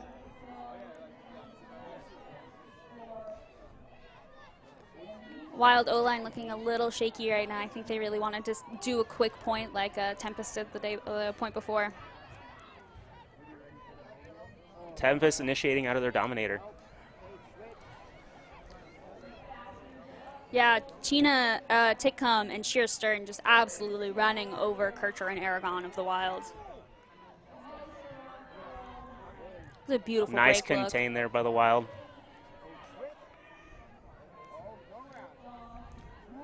Tempest showing a lot of patience here. Yeah, I think there's a lot of discipline. We know they want it. Oh, yeah. Oh, just out of Gellert's reach. That was a beautiful inside by Wong. All right, so far it's going to continue to be true. It's a game of inches. Here, Cassie Wong's looking for that inside, but it's just out of the reach of Gellert. Wild setting up an avert stack. We have Kircher and Chris back handling. Stoller's going deep, but they decide to look to Harushnikova.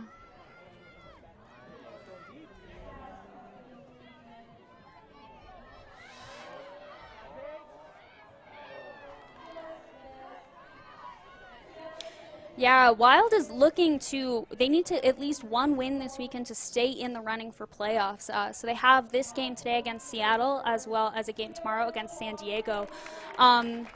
Looks like Kircher called an injury and Miller is going on for the Wild. But beating Seattle with their 4-0 record would be huge for the Wild, I think mentally as well as in the literal standings. Geller is streaking deep to Mitchell. Geller is able to bring it in, and that's a break for the Tempest. Nice work by the Tempest. I think that was a pretty high turnover point there, so it's always impressive to see a team really finish strong there. And Yeah. Gellert especially, who had to lay out to not get it and then run down this really long strike cut. Yeah, I was talking earlier about how Tempest kind of needs a little bit of fire lit under them, and I think this is starting to happen. Getting this break is huge for them, and I mean, this point was hard, I think, mentally and physically for everybody. And so seeing how Tempest was able to persevere and get through that while Wild looked a little shaky is might change the cadence of this game. We've seen some big plays so far, so I wouldn't expect anything less from these two teams. that's a good point. We have about just over 3 minutes left in this game, and it is 10-10.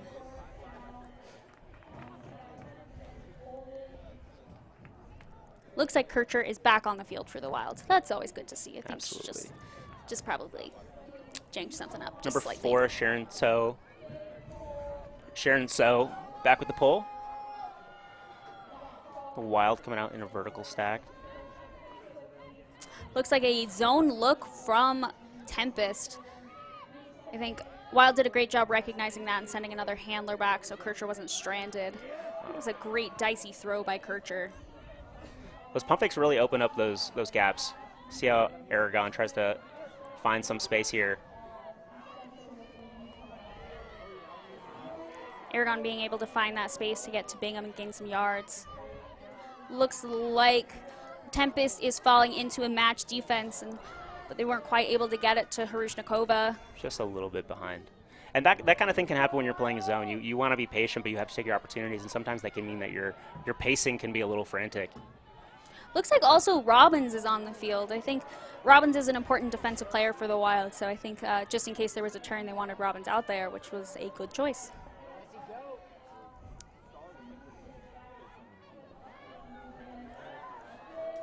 That was a big put. Oh, and the grab by number 4, Sharon Sow.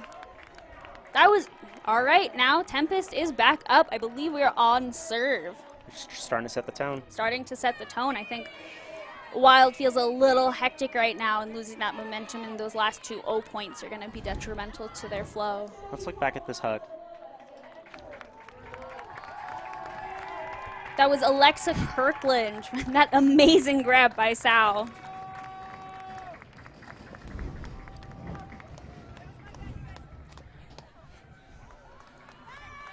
based on my angle up here, I couldn't see whether or not she actually had a chance at it, so I was absolutely shocked she was able to get it. That was incredible.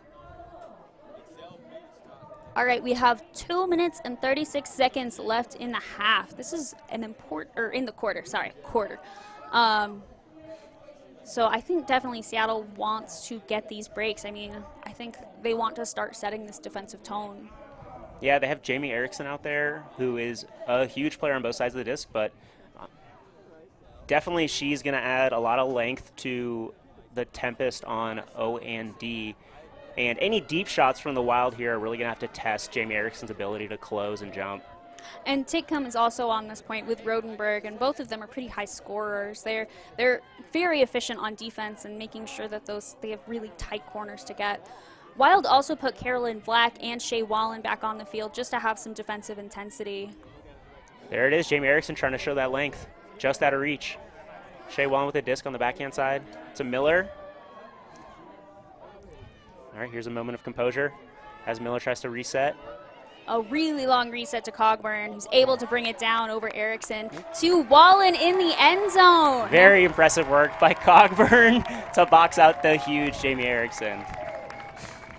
Wallen was just wide open, and Cogburn with that big grab. I think Wallen was able to maintain her line while Erickson just was boxed out fully. You got those basketball skills from Cogburn really showing up this game. That's huge. For me, it's not basketball skills, it's short person skills. All right, so now we see the Wild answer back, so this is really turning into an exciting game. That was a pretty quick... It was a clean point. Yeah. So we'll see. We're tied at 11s. There's less than 2 minutes left. Shea Wallen has 2 goals, 1 block, and 1 turn for this game, and that was a huge put by Miller to get to Cogburn. I think Miller was at a high stall look and saw that Cogburn had some space and thought she could get it there. Stadium's getting into it today, or right now, cheering on their Wild to get their defense going. And, I mean, this is a strong line from the Wild. They have Miller out on the field. They have Robbins, Williams, Wallen. I think a lot of just strong players. And we have a lot of height. Geller back with the disc. Into traffic to Cassie Wong. It looks like 2 Wild players collided. Oh, but and an errant throw turns it over. I was lucky for the Wild. That's a gift. Olsen and Robbins were on the ground, so we don't want that. Koster picking up.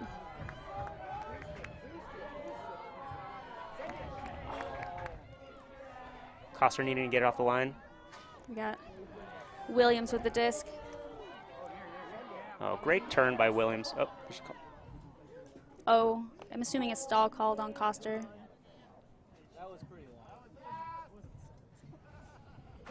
This is definitely a theme of the WL as we kind of figure out the way to run a 7-second stall count. So a lot of stalls, which introduce a lot of interesting... Okay. Yeah, we're going to tune in to the discussion real quick. Sure. I think I did touch it. Okay, okay. Okay, stall called, also contact. This coming back. Stall is coming in at 0. 4, 3, 2, 1. All right, Koster gets another chance to get that up line to Olsen. Great touch. And and a Olsen big unloads. put to Miller. Kendra and Geller underneath. Ooh. All right, no call on the play. Great defense by Geller. Yeah, great defense by Geller. Establishing her positioning, jumping early, avoiding contact. Oh, boy. And an errant throw puts Wild right on the end zone line. Let's see if Wild wants to be aggressive here on a power play. Oh, Miller picking it up. She wants to be aggressive. College teammates. Oh, no, it's Miller to Molly Robbins, number 8 for the Wild. That's a break. Wild is hyped. I'm going to give that point to the stadium. I agree, honestly. I do think, I mean, I was listening to the Double Overtime podcast, which focuses on professional women's ultimate, and they were talking about how until last night, all home teams have won their games. And I was talking with some Wild players post Onyx game, and they said the impact of having the fans in the stadium is huge. It's basically another sideline. It's another person to hype you up. It's another person to keep you going, especially through those long points. And what a cool opportunity to be able to travel around, play against new teams with new teammates in these beautiful stadiums, and have your fans on your side. love to absolutely hear people getting into it. I think truly playing in a stadium is so different than playing on a field, even though even the games to go for a club where you have so many people on the sidelines cheering you on.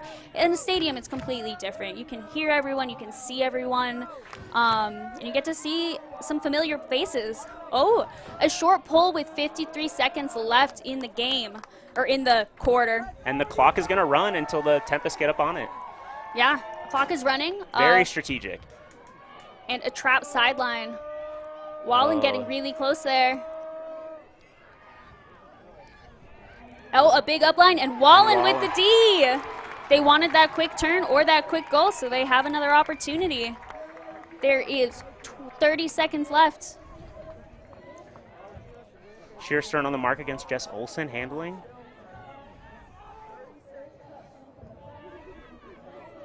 Oh, a big put just for a turn. 20 seconds left, or 20 seconds left. The clock stops as the disc is not in play. Sheena Titcomb to pick up here. But it's still trapped on that sideline, which Wild wants. Stephanie Lim to Shearstern. Stern back to Julia Snyder. They're dominating. 5, 4, 3, 2, 1. All right, this is the last possession. Last possession of the quarter. Tempest definitely want this score. High release to Titcomb. Oh, and a collision on the field after Heidi tried to get in the lane and unfortunately hit Titcomb.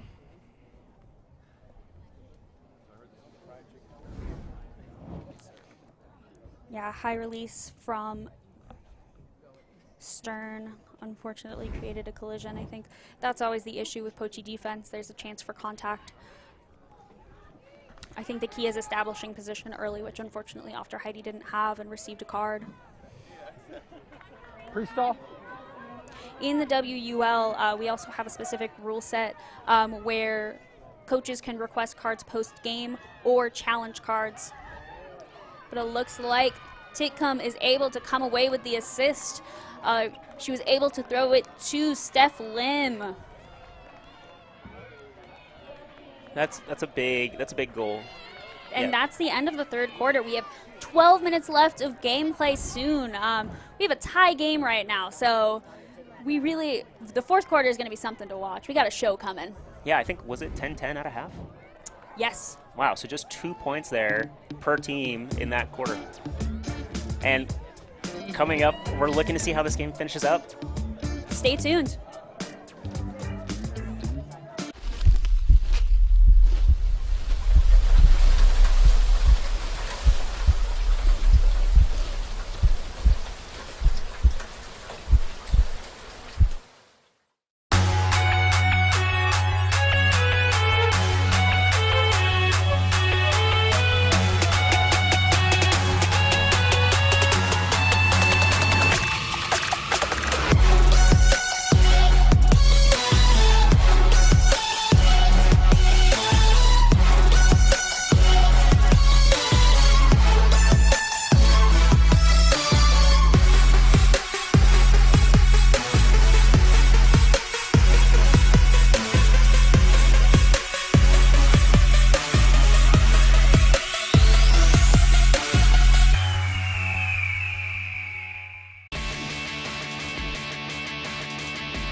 And we're back for Seattle Tempest at Utah Wild. We have a tie game going into the fourth quarter. We have 12 minutes left to play while Wild and Seattle are both 12-12.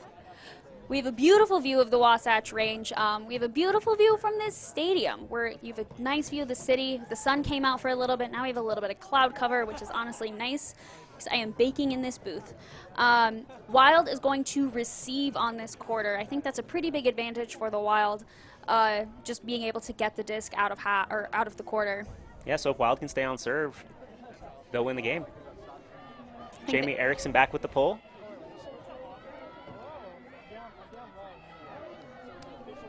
Looks like Wild is going with their traditional O-line. I know they've been slotting in some D-line players for intensity and just in case there are turns, but I think having confidence in your O-line is definitely a team builder. Tempest doing a really nice job of disrupting any of the downfield cuts. The Wild look a little bit mixed up here as Aaron looks deep for Cogburn, but there's nothing there. Oh, looks like there's a call on the field. Oh, there's a call. Might be a stall.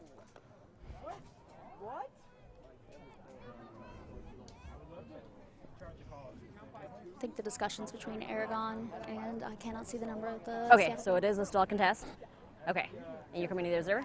All right, observer rules, let me think. I had an answer.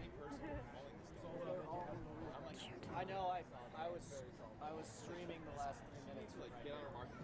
Okay. Observer rules, no stall. No stall. Wild maintains possession.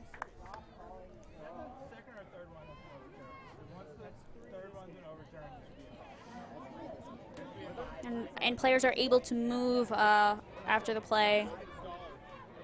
Really active mark here from Seattle Tempest.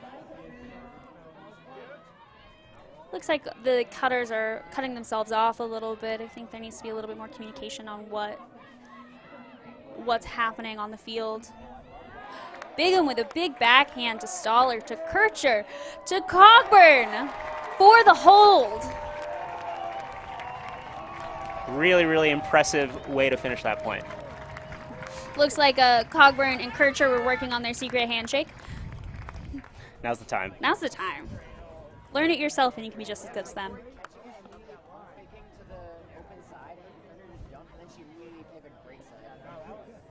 All right, we'll see how Wild does on their D points. It looks like pretty similar to their last point where they really wanted that break. This is textbook open side movement here that we're taking a replay at. Oh, yeah.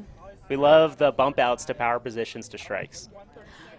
What I'll say is that Cogburn's red zone cutting has been really just well timed. Now she's hyping up the crowd, saying, "Come on, I've gotten 2 goals, 2 assists, 2 turns, but we're not going to talk about that. Let's go." She's still +2 on super high usage. Yeah, She's playing a ton of if points you right have now. Cogburn on fantasy, I think that was a really good call.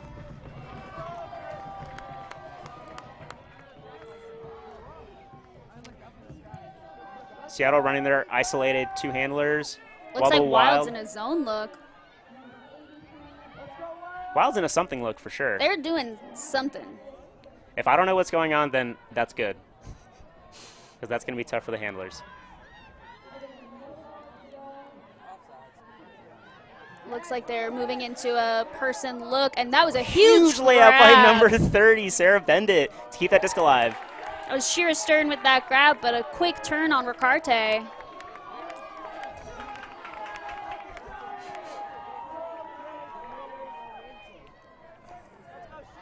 Koster picking up the disc here to Shea Wallen, who's really been unguardable on her underneaths today. Oh, Molly Robbins fighting through Frances Gellert to get that under. I think Frances Gellert has had quite the game defensively. Oh, yeah, she's been all over the place. Koster to Kess. Sorry, I hit my mic. That was a little bit too tall for Williams, who is very tall. But now Tempest have to work at the entire field length. We have Julia Snyder picking up for Tempest. It looks like Wild is back in a person look, while Tempest is in a split stack. And we have some poachy, saggy type defense here, recognizing the offense from Tempest. Ricarte really all by herself in the deep space. Robbins is paying attention, but I think she's been burned by Ricarte before. I play a little bit tighter. McCready with the big mark here.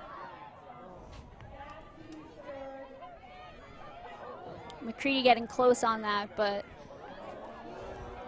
looking huge. Let's see if Molly Robbins can close while Cassie Wong and... Oh. Okay, looks like Gellert called a foul. Wallen immediately contesting it. I think this game is going to get a little bit spicy in the last just under 9 minutes. Observers are going to discuss what they saw. We can take a look. You can make that choice for yourself. I'm not going to bench observe.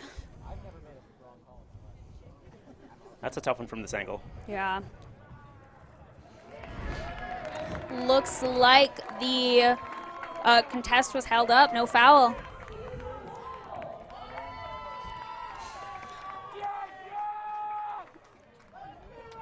Looks like Seattle in person defense while Wild is getting in their burst stack, trying to initiate movement early from that front to Coster.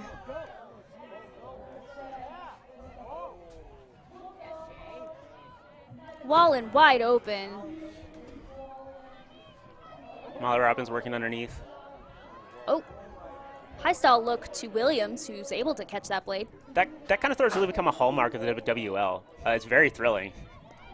Wide blade. Yeah. Oh, just a little bit too far for Olsen.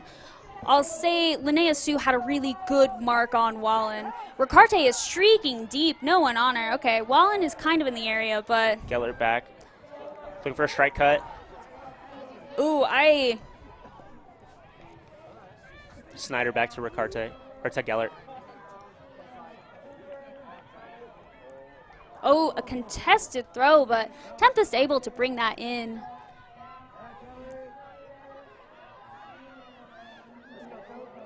Laura Toe has been making amazing grabs this point. Ricarte completely unguarded. Yeah, the Wild really need to collect themselves if they want to shut down this red zone offense. I think they need to tighten up their match D.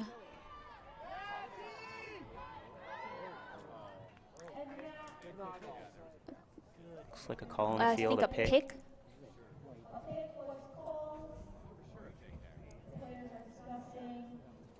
Ricarte has been open a lot this game, so wouldn't be surprised either way. Yeah, absolutely. I mean, she's in that scoring position here in the red zone. Yeah, so that's going to be a good matchup with Shea Wallen. Saying 4, in on 4, 3, Tight 2, stall 1. for Julia Snyder. Oh, and Ricarte can't make that grab. I think Wild's excited, but they do not want to be frantic. Vlatch to Coster. Oh. Wow, Ricarte's doing work. Yeah. Ricarte has been all over this field. Yeah, she will not be shut down on this point. She refuses. She refuses.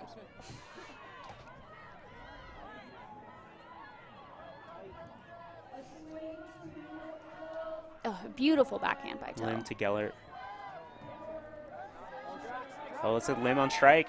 Yeah. Oh, beautiful upline to Laura Toe.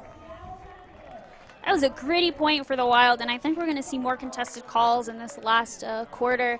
We have 6 minutes and 37 seconds left, so it'll be really interesting to see how the teams respond. I know Tempest really wants this point, or wants this break now. Wild needs to play their consistent offense to make sure that Tempest don't even have a chance to get that break. Yeah, as we look back at that strike call, it looks a little bit like the Wild defense was a little run down there at the end and couldn't get the switch that they needed to shut down that cut from Laura Toe.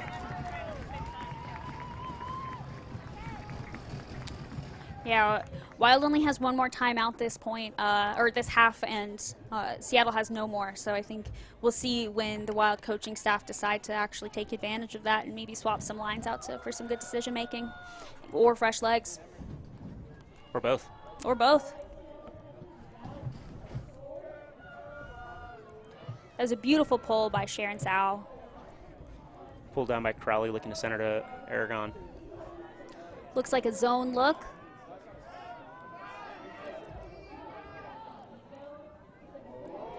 Oh, a beautiful blade to Haruzhnikova. Hopefully they can move it quickly to make sure you don't get trapped on that sideline. Whoa! Oh, that was a big bid, but it looked like Haruzhnikova landed on the line, and that is out.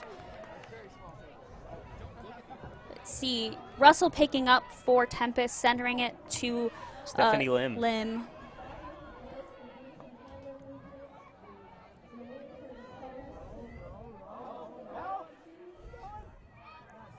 Lim looking inside. There's a big grab by Alexa Kirkland. And a great huck from number 22, Alexa Kirkland. And that's a break for Seattle. They definitely really wanted that. I think Wild's defense felt a little frantic after the transition from zone to person by Tempest. I think Tempest has been really strategic in their choices by not staying in zone the entire time, but quickly changing it to change the tempo of how the Wild cuts. Yeah, really making the handlers look at new spaces. And yeah, there's Hruzhnikova catching it out of bounds, unfortunately. And then that great grab by Kirkland with the immediate put. Hopping into the end zone. Number 48, Katsonger. Yeah, it's a huge score for Seattle. Yeah. Now they're up 14-13, and so far we are most of the way through this quarter. The Wild scored in 1 point, then the Tempest scored in 4 points, and then the Tempest just got a huge break there in 30 seconds. So yeah, that was a quick break for Tempest. Big line for Tempest out on D. Titcomb. Excellent. That was the 7th lead change of this game. We've had a really tight game here, and I'm having a great time announcing it. Looks like Wild is setting up in a horizontal stack. I think they were ready for Seattle to come down in their zone just in case.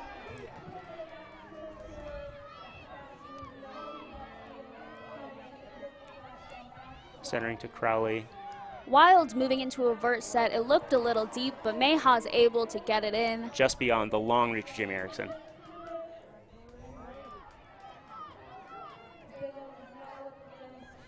Trying to change the scope of the field by hitting those arounds, but it looks like Titcomb's shutting that down for Crisp. And a little bit of a miscue there. Wasn't able to get it to Kircher in time.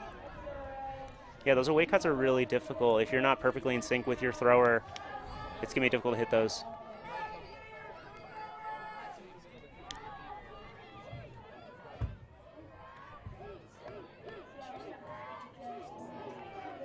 Oh.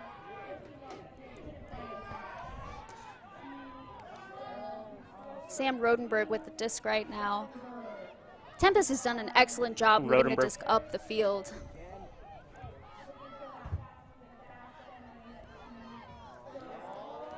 Oh, Titcomb! With this huge second chance grab. That looks so far away. How did she do that? I have no idea. She's very good. And if Seattle gets this break, that's a momentum changer. They already have a lot of energy behind them, but I don't think Wild will be able to mentally get over it. I'd love to see some grit here. Knocking on the door with Tempest.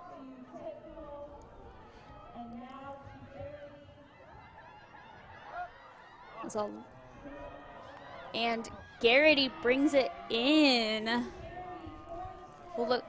Yep, and that is a break for the Tempest. This is the biggest lead Tempest has had all game. And they're showing why they're number one ranked team in the league. Undoubtedly. I mean, I don't think we're surprised to see this kind of like switch in the score from the Tempest. No, and I think they really stuck to their fundamentals.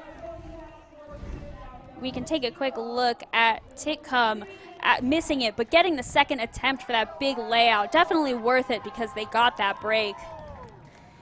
And then you get to see Toe just toss it to Garrity on that up line. So it looks like Wild is putting out a similar O-line except for putting on Robbins in black. I think they want to bring some more intensity, as well as Robbins is a very dynamic cutter. Yeah, the Wild are now in the position that the Tempest were at the beginning of this quarter, or maybe perhaps at in the third quarter. Yeah, but with 3 minutes and 30 seconds left, the Tempest had a little bit more time to get back. That's right. Looks like Tempest is in a person look.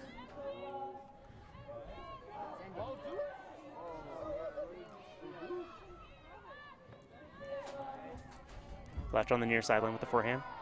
Looking underneath to Miller. A lot of cuts on this tight sideline to Bigham. Bigham reels it in. That was a quick hold for the Wild. I think that was huge for their mental toughness. I mean, they were able to bring over Robin and Black, and while both players touched the disc, I think that was pretty classic O-line. Oh yeah, absolutely. A lot of good trust there to be throwing into closing space. That's a difficult thing to do, but the Wild really demonstrated their ability to trust each other. So let's look at this. Miller hitting this deep cut into the back corner of the end zone for Bigham.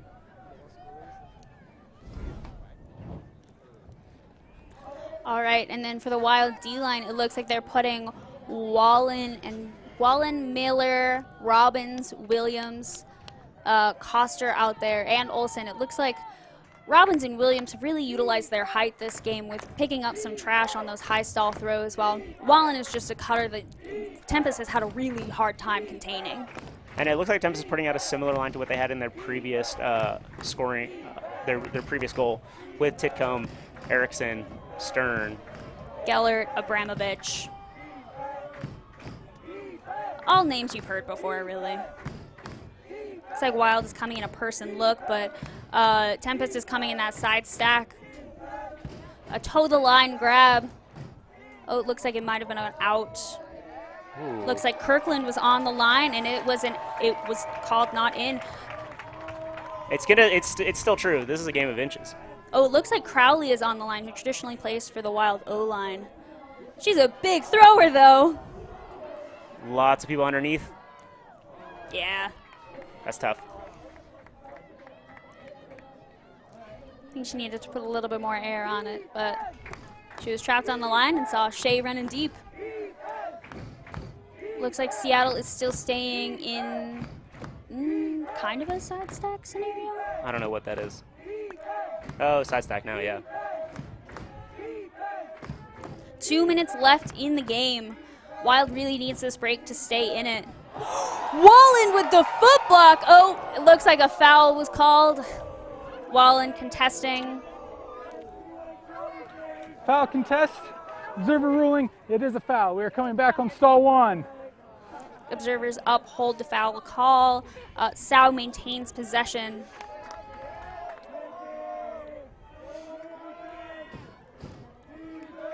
Abramovich puts it deep to Kirkland.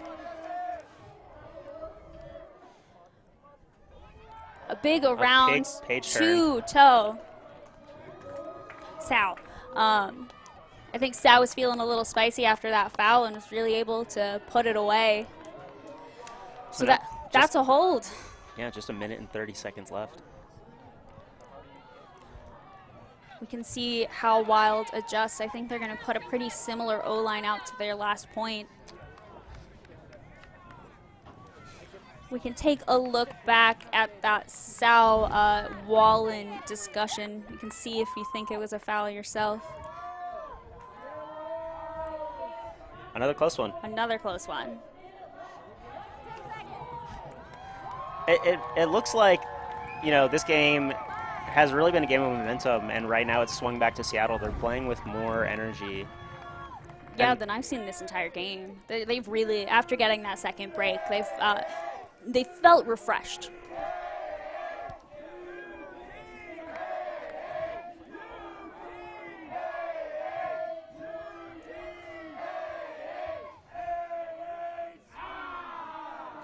Wild. Looks like a zone look from Tempest. We'll see if they decide to crumble into person after a few throws. I love this call by the Tempest coach to just slow down the Wild. They know that time is on their side. Corey Bigham gets up, and it looks like they're down in, Tempest is back into person.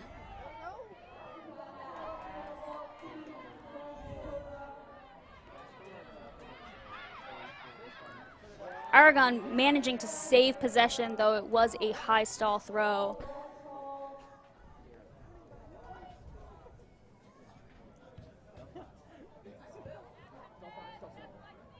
Okay, stall coming in at 5. They decided not to go to observers. Cogburn utilizing those extra 4 seconds of that pre-stall to get it to Kircher.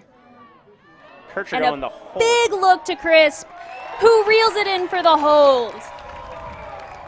It's a 1-point game. There's 50 seconds left on the stadium clock. There's less than a minute left. Wild is definitely going to want to punch this in and punch it in quick. Yeah, what do you think they do here? Do you think they try to go short pull, roller pull? Tanya loves a short pull. Tanya Wright's the Wild coach. I think it worked well for them in that last quarter. While they weren't necessarily able to get that break, they definitely put Tempest on their heels. Absolutely. Yeah, I wouldn't be surprised to see that look again. having the clock in this game and thinking as a coach, I might, on a short pull, just go super dumb. It does look like they're making some personnel changes. They're bringing on Mayhaw and Kircher to the Wild D-line, and Cogburn is out there, as well as Wallen and Robbins and Vlack. I think that's a really strong line for the Wild. We'll just have to see how their chemistry adjusts. While on the Tempest side, we have Cassie Wong, looks like Gina Titcomb, Francis Gellert, who's had one heck of a game. And I think that's a really strong line. Ricarte is also out there. I want to see that Ricarte-Wallen matchup again. Yeah, it's been so competitive this game. Looks like there's some discussion on the observers. Unsure what's happening. Hey, if it's a delay of game, it's a delay of game. Looks like there was a delay of game called on the Wild, so that means that Tempest takes the disc at half field. I'm sure that's definitely not what the Wild planned, so we'll see how they can adjust to it. The pulls have been pretty long this game since there hasn't been much wind.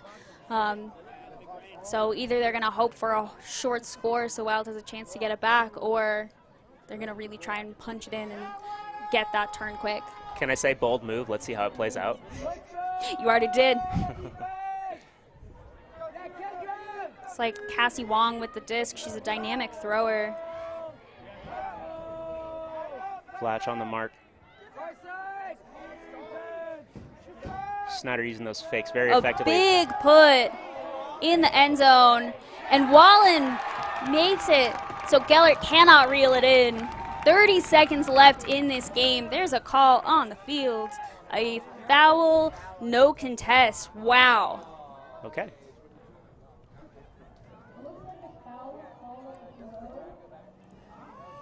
Lots of highs and lows in this game. Lots of highs and lows. We love it. It's a pretty good throw if it was still fouled. I wish I could do that. That's why we're up here commentating instead of playing. That's right.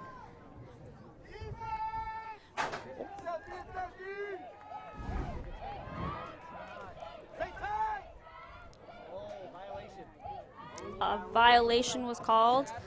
Correct. There's a disc in, so that's your first warning. If that happens, just a heads up, if that happens again, it is a turn. Okay. I think Tempest was too excited to start that reset, and so they did not listen to that pre-stall countdown. In.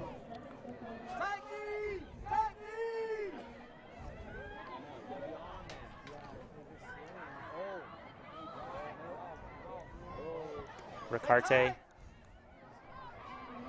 Snyder with the disc and a hammer. Ricarte is not able to bring that down, bounced right off her hands. And Wild, I think, is going to take a moment to chill out and figure out their game plan while Kircher is picking up the disc. Huge. Huge. I have butterflies. Looks like there's another discussion. I think a timeout was called by the Wild. Yeah, with 12 seconds left in this game, they definitely want their top O players out there. I'm assuming this will be the last possession unless Wild turns it really quickly of regulation time. If Wild is able to hold, then we'll go into overtime, I'm assuming. Yeah, why not double overtime? Pump the double overtime podcast by pushing this game to double overtime. Exactly. While we're talking about double overtime, shout out Sasha Vogel, a Utah local. Yeah, local Sasha. And now a ultimate Twitter famous person. Yeah. More famous than all of us. So as the Wild, what do you think? It looks like they aren't making really any personnel changes. They might be bringing Bigham on as well as Stoller. Actually, I lied. They're making a lot of personnel changes with Robbins and Kircher and Cogburn staying on the field, but they're bringing on Crowley, Bigham, and Stoller. Tempest, it looks like they're keeping a pretty similar line out there. Looks like they have Abby Abramovich on, as well as Sarah Bendit, who's gotten some big Ds this game. Ricarte's on there. Yeah, I wonder. Nothing's been easy for either team, so in this position, there's not anything for the Utah Wild to just fall back to. They really just have to grind it out. Yeah, I think they have to play their game.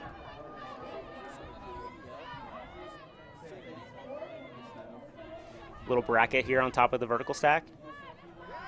Yeah, it looks like they're playing pretty tight on that front of stack. They've definitely, Seattle's been burned by that front of stack look before, but Kircher gets it off to Robbins.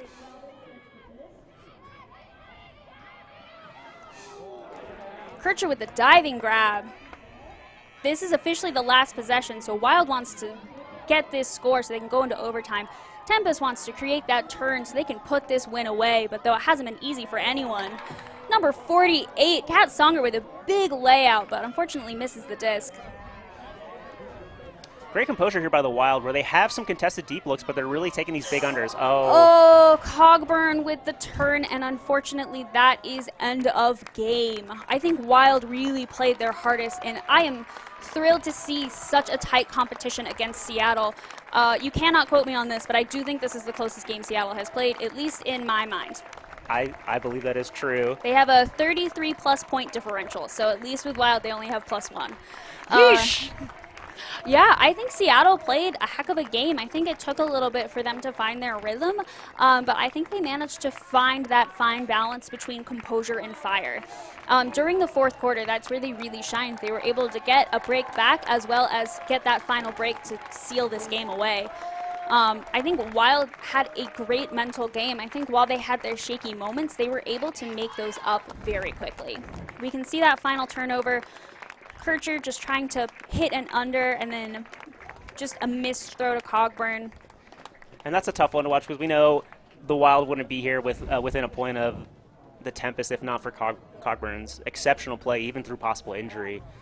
Yeah, I think Cogburn did a great job. I think she had a lot of points, assists, blocks, and I think she also did a great job hyping up the crowd. She brings a lot of swag to this team.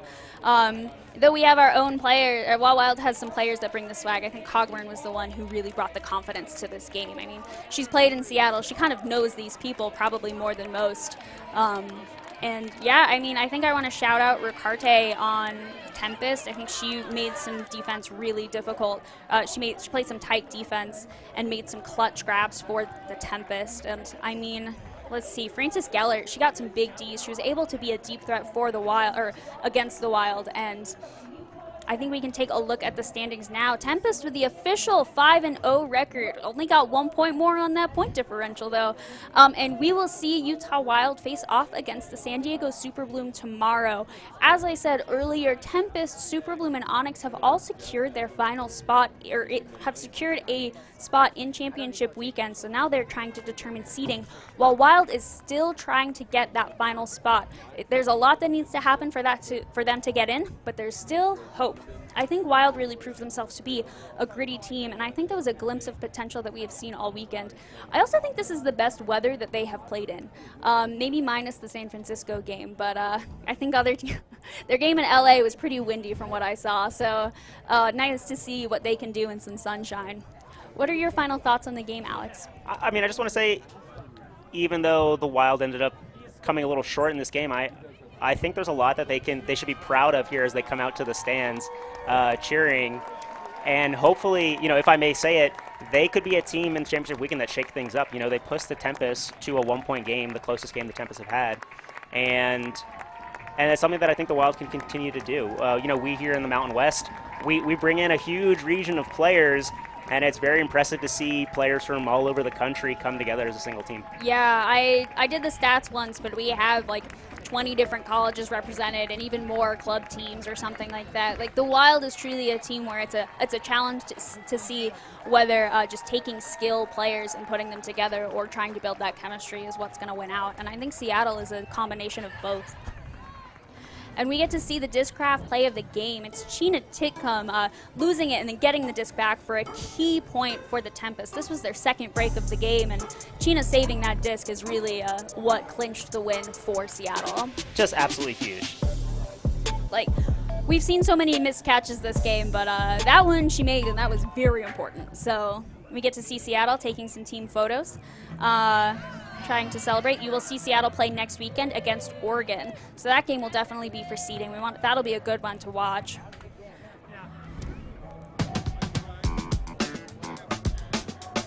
Thank you so much for tuning in to Utah Wild versus Seattle Tempest. You can catch the Wild tomorrow playing San Diego Superbloom at 11 a.m. We hope to see you there. Alex, any final thoughts? I'm stoked to see Utah Wild tomorrow and see how the WUL championship weekend kind of settles in. That fourth team is going to be a real shocker, and they're going to have some powerhouses to show up against. All right, thank you so much for tuning in, and we hope to see you tomorrow. My name is Leah Smith. I'm Alex Palomino. And this is Western Ultimate League.